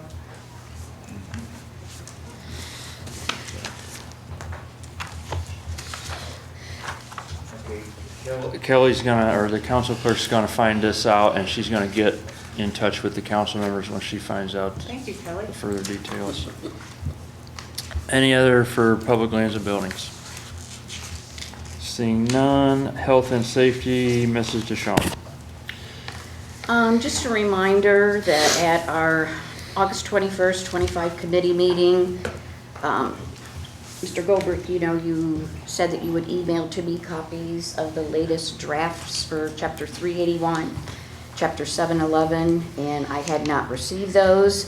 So again, at the September 4th committee meeting, I asked again, and you said you would email to all committee members copies of your latest drafts for Chapter 381, taxi cab licensing, and Chapter 711, peddlers and solicitors, And you also stated that you had Chapter 709, temporary business food trucks, draft legislation ready, and that you would email all of those to, again, the committee members.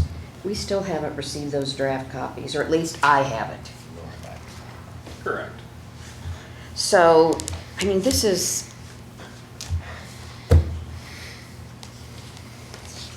we really got, I mean, you mentioned that you had the drafts ready, and I Well, you just also got. provided me with timestamps, so I've been going back and making sure that they are correct in the meetings. I've been double checking them. Okay. Since you provided the timestamps. I provided the timestamps. Yes. Timestamps of what? The meeting.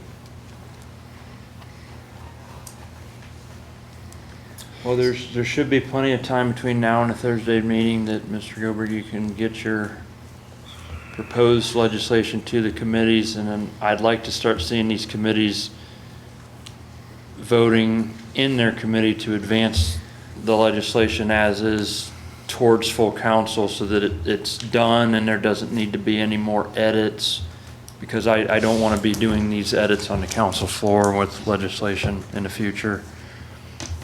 Okay, any other for health and safety? And then also at the September 4th committee meeting, legislation was requested to be presented at tonight's council meeting for Norfolk Southern signal rates. And that proposed legislation was pulled by President Fankhauser. I'm still not sure why. There seems to be communication issues. So I did pull the legislation. It appeared from an email that was sent to Vicki that there was erroneous stuff going to be in that legislation. So, you know, in an effort to not have a piece of legislation before council that had errors, I pulled it, and I'm recommending that the Health and Safety Committee on Thursday address whatever's issues are with that legislation so they can get it corrected before it comes back to full council. Mr. Myers. Might I request between you and the clerk that we make sure that somebody from the administration will be here on Thursday? We can request them to be here, whether they show up or not is their own free will. I understand that. Thank you.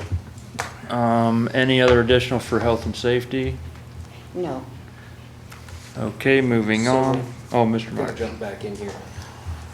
I had the zoning change done June 5th. I don't know what happened to it, but I've had it done since June 5th, and I'm Now pretty zoning, sure. that's not our health and safety.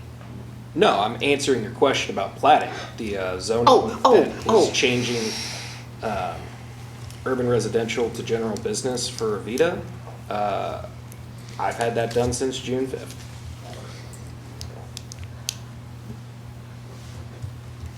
Well, but what you had done since June 5th, just give me a second here to pull my papers, would have been the legislation that was presented to not only the Planning Commission, but also the public hearing. And that legislation was not an emergency. When we had our September 4th committee meetings, Mr. Keefe, our zoning administrator, stated that this does need to be an emergency. So it's necessary for you to revise that legislation that you had done in June to now make it an emergency piece with the appropriate, language and declaring an emergency. And then rather than a majority, it's 2/3, and then section 4 needs to have the emergency language in it. So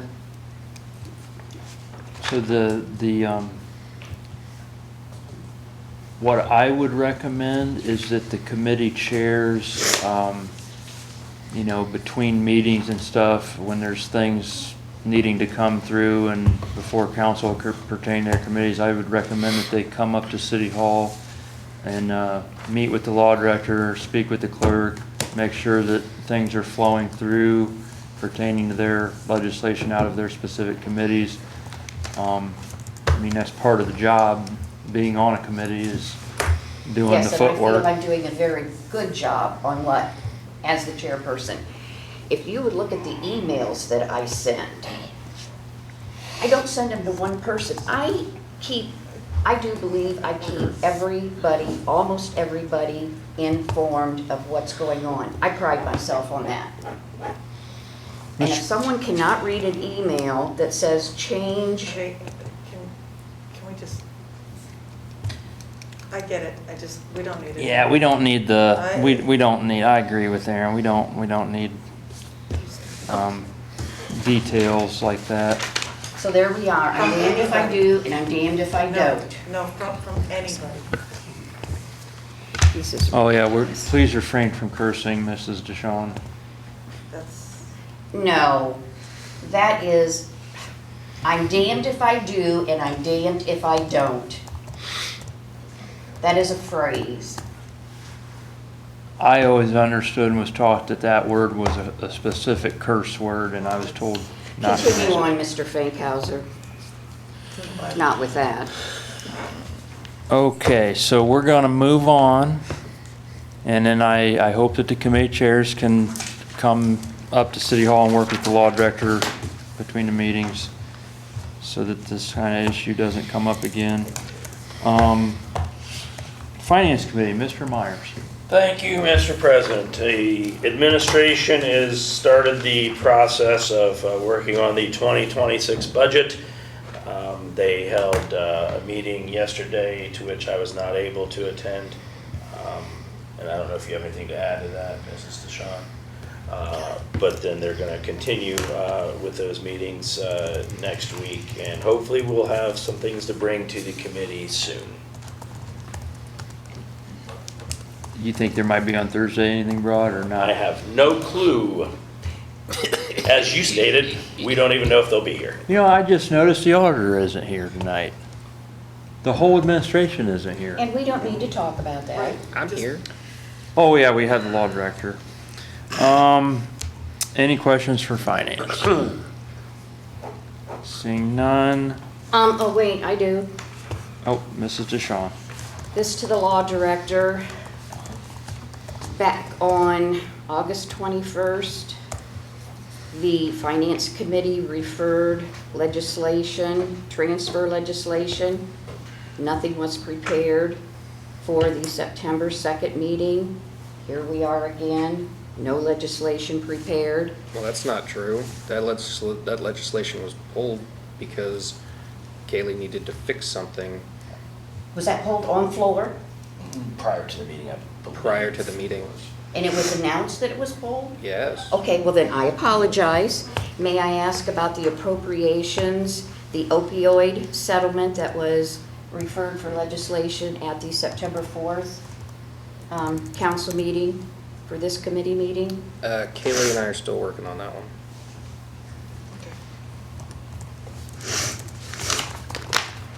Okey dokey. Okay, any additional for finance? Seeing none, economic development, Mrs. Slater. Yes, so I had a pretty detailed phone conversation with McKenna Laser, who took over for the partnership, Crawford County Partnership. In that discussion, we discussed the CRA and the proposed reroute program that I had. And in talking with her, and she had agreed that essentially it's, you know, just like picking it, it's all cake and we're just picking our flavor, essentially. So it's, you know, all cut from the same cloth, essentially. She did recommend it for the city. She gave us pros and cons, and not to lag it all down, I'll talk more about it during committee. However, I would like to make a motion or referral, and I apologize, I'm not sure which one it is, this is the first time I've done it, for an ad hoc to be established for a residential CRA program. Is that how that's handled typically? We discussed that in the previous economic development meeting. And if you'll remember, we also discussed establishing an ad hoc for Jetta and CETA. Yes, we did that as well. Thank you.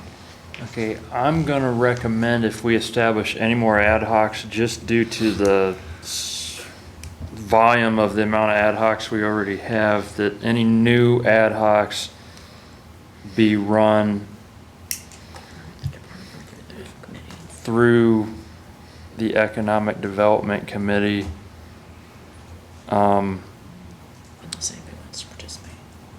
I mean, you saying is you there want us any to have reason a- why you couldn't do this, like, is there people you want on it that are not on the Economic Development Committee? Are you saying that you think that we should have special meetings instead? Yeah, if the Economic Development That's Committee. fine.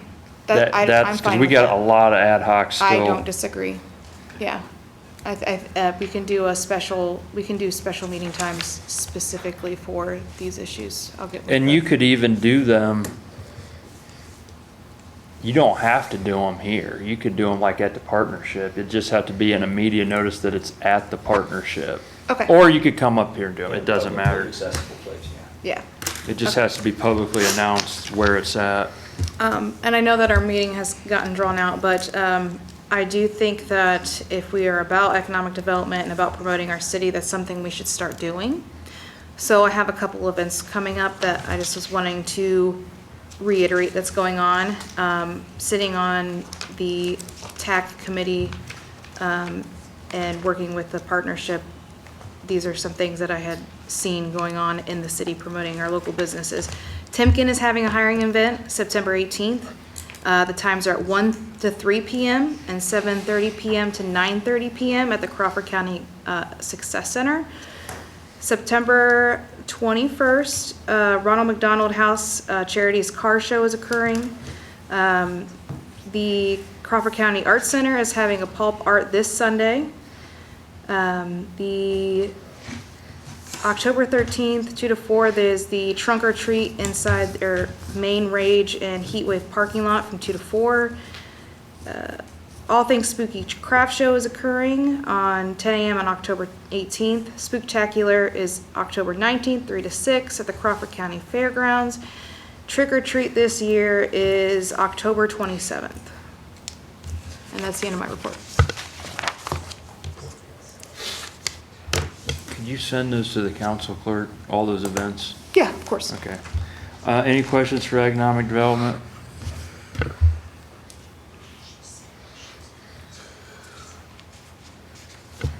Are you on the TIRC, Tax Incentive Review Council? No, I don't know if I am or not, because I didn't get the full list when I took the position, but I do know that I'm on the CIC and TAC, Tourism Advisory Council. Okay, any questions for economic development? Seeing none. Service Committee, Mr. Moritz. Yeah, so I'm going to, at Thursday's meeting, ask for a special service committee meeting. So, guys, start thinking of some dates. Not a lot on there. Right now, I only have 7 ordinances that just need tweaked a little bit here and there. 3 of them are just word changes, 1 word change. The others are small stuff too. But I think we don't want to waste time being in here and doing it. I want to set up a special service committee meeting for that. When? Thursday, I want to In the morning? ask for it Thursday. He's asking that everybody come up with dates. For Between now I'm and then getting that ready they're for free. Thursday, so everybody knows it's coming and Oh, Mr. can President. think of dates. Do you have a question, Mrs. Slater? To your point, same thing for economic development. I apologize. I didn't outline that. If you could think of some dates for the special meeting for the JED, CETA, and REWRAP program. Thank you. Sorry. Okay, any other for economic development? Or service. I'm so sorry. Oh, I'm sorry, Service Committee. Any other for Service Committee? Seeing none. Special ad hoc for rules of procedure, Mrs. DeShawn. The committee is still awaiting legislation drafts from Law Director Goldberg on the rules of procedure for Bucyrus City Council, Chapter 111 Council, Rules of Council, and Chapter 113 Ordinances and Resolutions. End of my report. Any questions for special ad hoc? Seeing no questions, special ad hoc for property maintenance. Who is the vice chair on that one? Mr. Bill. Spiegel? No, I'm not. Bill. Oh. Bill. Oh, do you want to come up to the podium and give a report on that?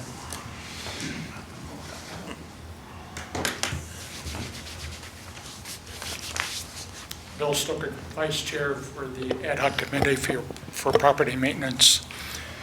At this time, I can't remember when our last meeting was, but at this time, we are waiting on a draft from Mr. Goldberg for the property maintenance code. And hopefully, we will see something pretty soon, and we'll be able to continue our meetings.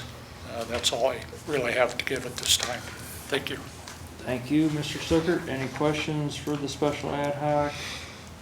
Seeing no questions for the special ad hoc. Special ad hoc for zoning map. Who's the vice chair on that one? Jim is the vice chair, Mike is the chairman.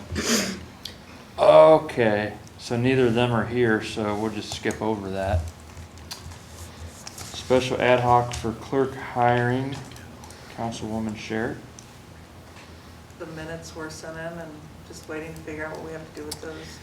Yeah, We've so- done two different things in the past, one where everybody signs off and one where we did a vote on the floor here and I wasn't sure what we were doing at this point in time. Yeah, I was gonna ask tonight what we wanted to do. Does the ad hoc committee want to meet again to approve the minutes, or do we want to close out that committee? No, because then they would generate minutes from that Right. meeting. It's a perpetual cycle. So what we've done in the past is that committee can just disband, and the council on this floor can disband that ad hoc committee. And then the members would come in and actually sign off on the final minutes, then they would be presented to this body would vote to accept them. That does sound right. So do we need to have a vote to disband the committee? Yeah, I think I it's kind just of a voice believe vote, it. yeah. Yep. I'll make a motion to disband the ad hoc committee for clerk hiring. I'll second it. Mrs. Slater has made a motion to disband the ad hoc clerk hiring committee, seconded by Councilman Moritz. All in favor? Aye. All opposed? That special ad hoc committee has been disbanded. Traffic Commission, since the mayor is not here, we're gonna skip over that. Motion to accept committee reports collectively. Second. Mr. Myers made the motion, seconded by Councilman Moritz. All in favor? Councilwoman. Did I call you Councilwoman? No, but you looked up like you were going to and stopped. Sorry. We were all waiting for it, so. Don't ask, don't tell me. Okay, all in favor, say aye. Aye. All opposed? That motion passes. Report of city officers, we did have a report submitted by Mayor Truca. In his absence, I will read the report. Thank you, Mr. President. Dated September 16, 2025. The administration would like to welcome Forge Fire to the community with open arms, and they do whatever possible to help make their transition to Bucyrus a positive experience. They have invested over $9 million in Bucyrus and will be employing local people. The administration would like to thank Avita and all their employees for having such a positive impact on the wellness of helping patients with their rehab. We look forward to their continued support and growth in the community. Thank you, Bruce D. Truca, Mayor. Okay, that's the end of the mayor's report. Question. Councilwoman Does anybody know Sherritt? what fire is? Yeah. It's Marmon Keystone Building. By the Marmon Keystone Building, they build training simulators for fire. Thank you, because there's, didn't explain it either. Yeah, that we're lucky they came in and took over that. That was a very large facility, and it's Yeah. glad to see that it's not They're vacant. painted black. It looks very nice. It does look nice, I just didn't know if that was what was going on up there or what. this Has was. anybody toured the facility? Mike has been in there. Okay. I peeked in it. Did they have a ribbon cutting or? Nah, not that I can remember. Okay. Moving on to the service director's report dated September 16th, 2025 as well. Thank you, Mr. President. Number one, this is a request from a citizen to make the existing tennis ball courts at All Miller to pickleball courts. I am referring this to Lands and Buildings. Number two, I would like to refer to plating and finance the Beverly Drive roadway construction as an emergency.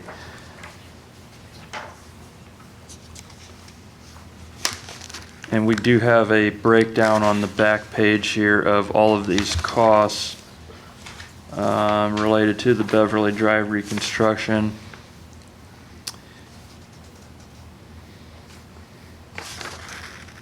Is this? Okay, subsection A, entirety of Beverly Drive, Rose Court, Wooddale Street. Subsection B, Cleveland Street from Beverly to Plum Street. Subsection C, Wilbur Street from 150 foot west of Beverly to Plum Street. Full roadway removal and replacement with new curb, roadway drainage, and asphalt pavement. Also a new storm sewer on Wilbur to east side of Plum Street. Engineering estimate $650,591. Full estimate is attached. So that's what this is on the back here. Mr. President, I believe the confusion on that is the engineering firm, McKeever, is calling the Beverly Drive roadway reconstruction project. It has multiple streets in that project. So this is just the engineering. Or no, it says 35,000 here for engineering. It's their projected estimate. Yeah, this is the whole project cost. And that's what he's referring to right here. And then we also have subsection D, it says streets, $540,173. Subsection E, stormwater, $110,418. That's the breakdown of it. Yeah, so that's more detailed on this page. That's all for finance Thursday. Yeah. Okay, and then we have number 3. It says All Miller Park Path to Service and Finance. Approximate construction schedule, July 1st, 2026 through October 31st, 2026. We will apply for $185,000 of OPWC grant funds. Respectfully submitted, Tommy Starner, SSD. So we have multiple referrals. The council clerk has put these already listed on the very last page of the agenda under referrals. I see the pickleball courts, 2 public lands and buildings, Beverly Drive. I said numbers 2, 3, and 4, yeah. Yeah, that's numbers 2, 3, and 4. Beverly Drive is number 3, 2 planning and finance. 4th, All Miller Path to Service and Finance. So we can either, right now at this portion of the meeting, make a motion to. I'll make a motion for numbers 2, 3, and 4 respectively and collectively. I'll second it. Mr. Myers made a motion for the referrals that are listed, numbers 2, 3, and 4 on the last page here of the agenda, seconded by Mr. Spaigel. All in favor? Aye. All opposed? That has passed. Does anybody have any questions? Yeah, I know the search director's not here.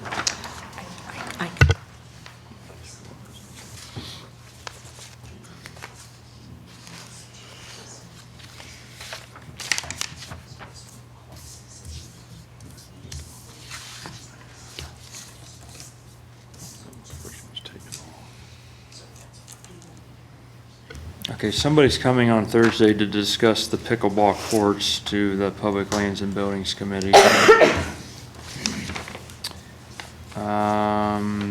There's nobody to ask questions to for the service director, so we're gonna move on.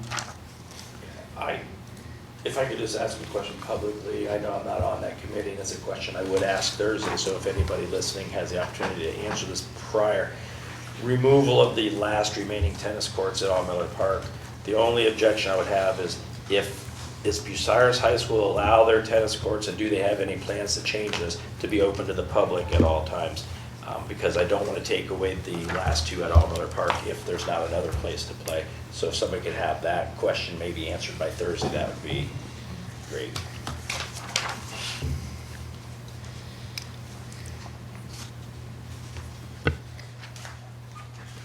council clerk's gonna reach out to the school. Thank you very much. Hopefully have that answer by Thursday. Moving on to the auditor's report. It is dated September 16th, 2025. It says for the month of August 2025, income tax collections were down 6%, or $35,123.13 compared to August of 2024. Still overall out income tax collections are up 9%, or $501,702.89 at this point in the year compared to the same in 2024. So I believe that we're at the 501,000. I don't think we're 501,000 more collected than this point last year. I don't know, maybe she can give further clarification on that on Thursday, but it says next, at this point, administration and I have had preliminary budgeting discussions with a few of the department heads, so we will have a starting point for their department's 2026 budget. Referrals for Finance Committee, 2026 budget. Appropriations for 270 Local Fiscal Recovery Special Revenue Fund 2023. Appropriations of FAA grant for airport terminal project. Creation and appropriation of Victims Advocate 2026 grant funds, VOCA and SVAA. Thank you, Kaylee C. Lewis, Bucyrus City Auditor. Mr. President. Mr. Myers. I would like to make a motion to refer these 4 items to the Finance Committee collectively, which are respectively on the referral list, numbers 5, 6, 7, and 8. I'll second that. Mr. Myers has made the motion, seconded by Councilwoman Sherrick for the referrals that are already on the list here on the back page of the agenda, numbers 5, 6, 7, and 8. All in favor? Aye. Aye. All opposed? That passes.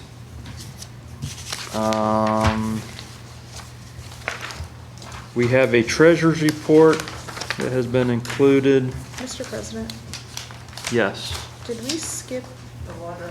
Yeah. Yes, we did. I am so sorry. We're going to back up. Mr. Gobrick, Law Director's report. Thank you, Mr. President. 2 things. First of all, I would like to welcome Kelly Patterson back. Thank you. Glad to have you with us. Second, had my preliminary budget meeting with the auditor today. My department is looking pretty healthy. Looks like we're gonna come in about $20,000 under budget based on taking on things that traditionally law directors contract out. We're no longer doing that. So hopefully, we can find more places to save money for the city where we can. End of report. Any questions for the Law Director? I've got a quick question for the clerk. Everybody knows you as Kelly Patterson. Do you prefer, when being addressed publicly or talked about, I just want to, for clarification, how would you like to be addressed and labeled? It's simple as Kelly Patterson. Legally, it's Kelly Patterson Tussey. I'm good with either. Okay. It's easier to answer a phone call as my maiden name, just because that's how I'm most commonly known. Okay. But officially, yes, that is my name. Wasn't slamming you, I really just wanted to know for No. future how to address her. I didn't know it was. It's good, I and I didn't know go it was both hyphenated. ways. I mean, I answer to both names, if I can clarify that statement. Sorry. Okay, so Stop. any further additional questions for the Law Director? Seeing no further additional questions for the Law Director, Treasurer's report, it is attached for your review for the month of August. It ends, or it's dated August 31st, 2025. So that's an error on the agenda here. It says on the agenda, it says 9/16/2025. Oh, it does say, I'm sorry. So, we'll just wait to collectively accept that report. No fire chief, or no police chief's report. We do have a fire chief's report for August attached. Report summary.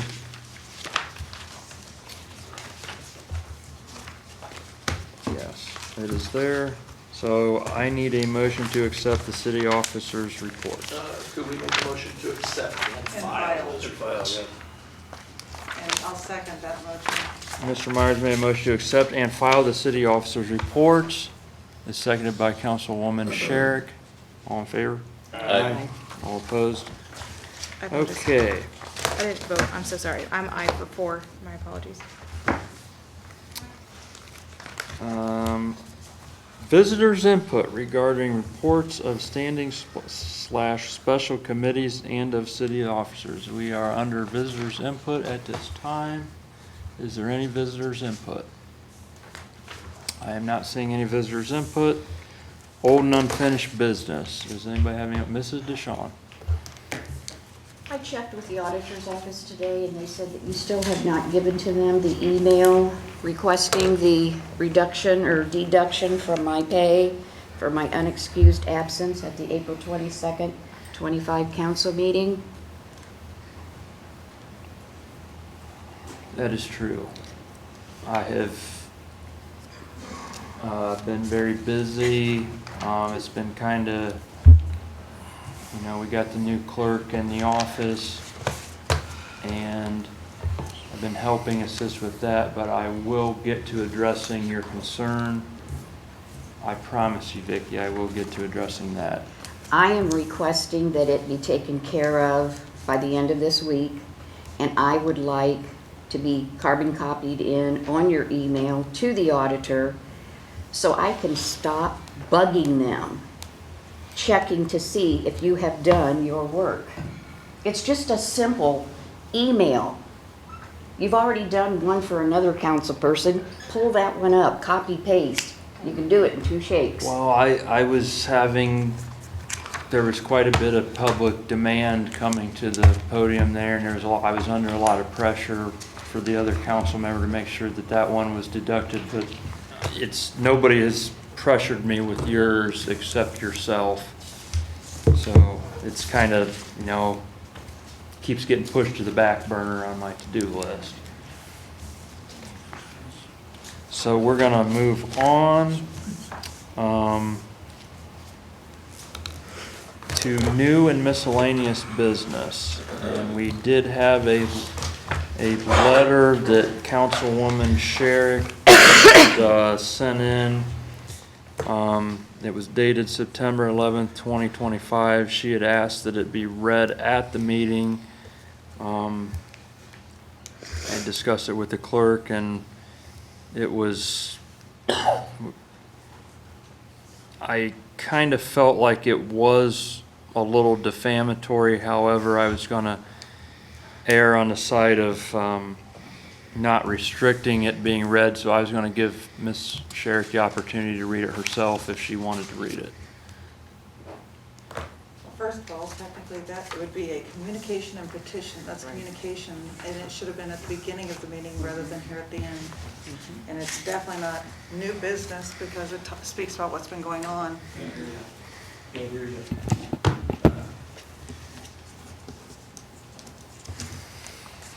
That being said, I apologize in advance for any grammatical or other errors in the written text of this letter. It has taken me quite a bit to compile these thoughts, and I can only hope that they come across cohesively.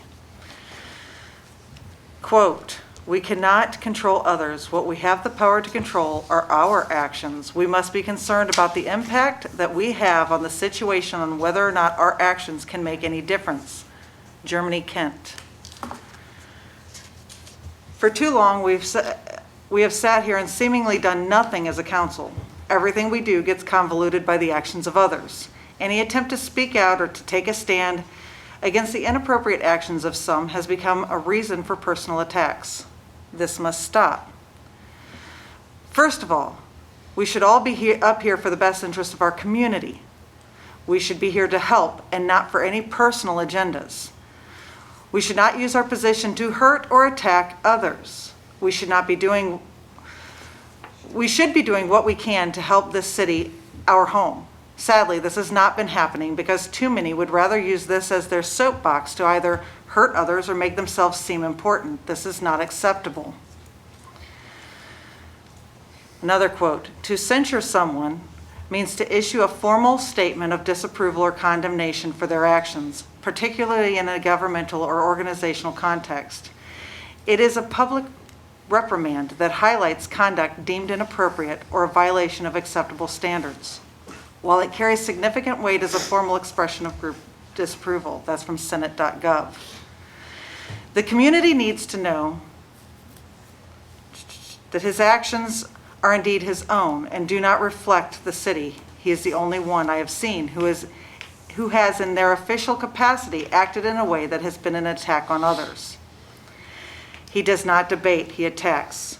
You can disagree with another without going after where they live, the color of their hair, creating a scandal with partial information that is taken out of context, calling, emailing, or getting others to do so, employers, creating scenarios for the masses, etc. Mr. Fankhauser has done all of this. People need to know that his attacks are not the actions of the city, but personal attacks he is creating himself. The city should not be seen as party to his actions. At this time, I ask council to consider the censuring of the council president, Kurt Fankhauser, for his attacks on others in his official capacity. I cannot request this for his personal attacks on me because ethically that is wrong. I can, however, request it for his attacks on others. I do not care how personally attacked he feels.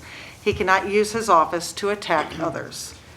His consistent attacks need to be addressed. His statements made in council chambers during meeting and his statements made while representing himself as council president towards Keith French, Max Miller, Gary Miller, Adam Frizzell, Alena Fox, Casey Grau, Rachel Myers, Jeff Reeser, Robert Taylor, Brandon Gobrick, Kaylee Lewis, Miranda Wise, and so many more. I personally would request censure for his actions against fellow council members Kevin Myers, Vicki DeShawn, and Scheffler Slater, but I am not sure that we could ethically vote on those unless the motions were made individually and that those members being able to abstain their vote. All of these people have been attacked in some way by him while he was acting or representing himself in his official capacity in the last 3 months.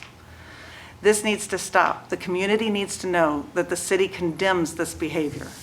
It is one thing to speak your feelings and thoughts as yourself to others. It's a whole other to use your position of power to attack anyone you feel threatened your personal agenda.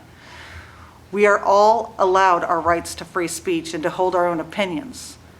Spewing those as hate-filled attacks while using your position to back this cannot be tolerated. Next, I feel Mr. Fankhauser needs to be censured for using his seat and religion to push religion into our governmental proceedings. I was asked not to say anything, but I cannot sit idly aside while he does this. We do not have prayer in council because by law, and for very good reason, there is to be a separation of church and state. Although the term separation between church and state was coined in a letter written by Thomas Jefferson, erecting the wall of separation between church and state is absolutely essential in a free society. That was Thomas Jefferson in 1808. He was completely backed in thought by James Madison. The purpose of separation of church and state is to keep forever from these shores the ceaseless strife that has soaked the soil of Europe in blood for centuries. That's the letter objecting to the use of governmental land for churches in 1803 by James Madison. The way they thought to do this was in the First Amendment of the Constitution, which prevents Congress from establishing a religion and prohibits free exercise. Keeping church and state separated all of the people, or protects all of the people. The fact that Mr. Fankhauser chose to start doing an invocation once again and furthered it by quoting from his Bible is unacceptable. We were warned before. For there to be an invocation prior to meetings, it has been completely it has to be completely secular, or a leader from every single religious belief in the area has to be invited in to do the same. He was neither non-secular, nor was it done after an invitation had been sent out to all for the same. The city cannot be seen to stand with such actions that left many members of our community feeling unrepresented. We are here to represent the whole community and all of the people herein. When I want to pray, I do so privately or in the church in which I attend. I will never do so as an action of the city or state. I will also never do so for the approval of others.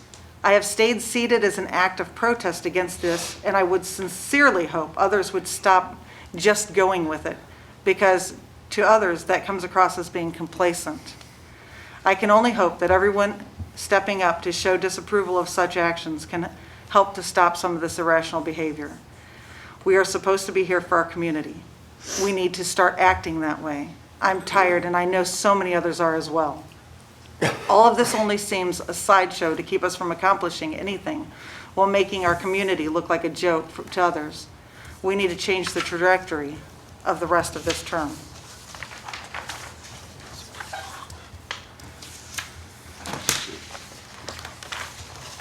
Thank you for that kind letter.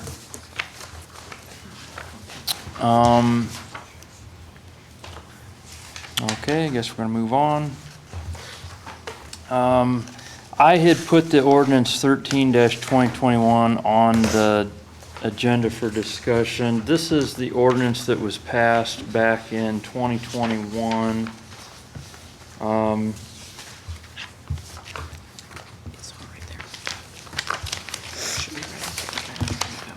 So this ordinance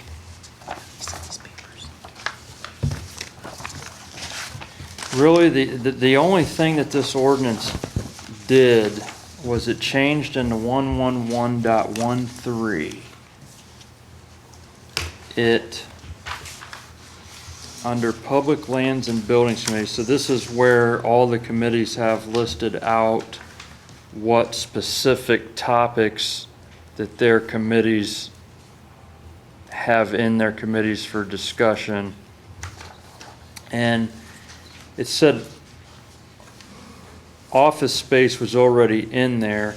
However, this ordinance added after office space, and you can tell this by it's in bold, it says to include oversight and management of the council clerk's office, comma, all council records, comma, and council chambers. So the council clerk kind of looked back through the past minutes regarding this ordinance and could find no request for legislation, no committee minutes, nothing on documents on demand,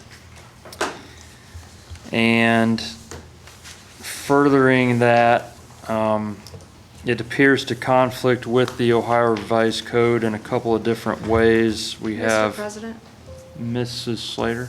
I'm not speaking to on either way. I just think that if we're gonna be asking legal questions, we should wait till Brandon comes back in. I just think that it would be. Okay, so It's not gonna benefit there us. is a rule pertaining to ones being behind the railing, needing to ask to be excused, and Mr. Gobrick, just stating for the record, has walked out of the meeting a few minutes prior to 9:23. He did not request for any permission to leave the meeting.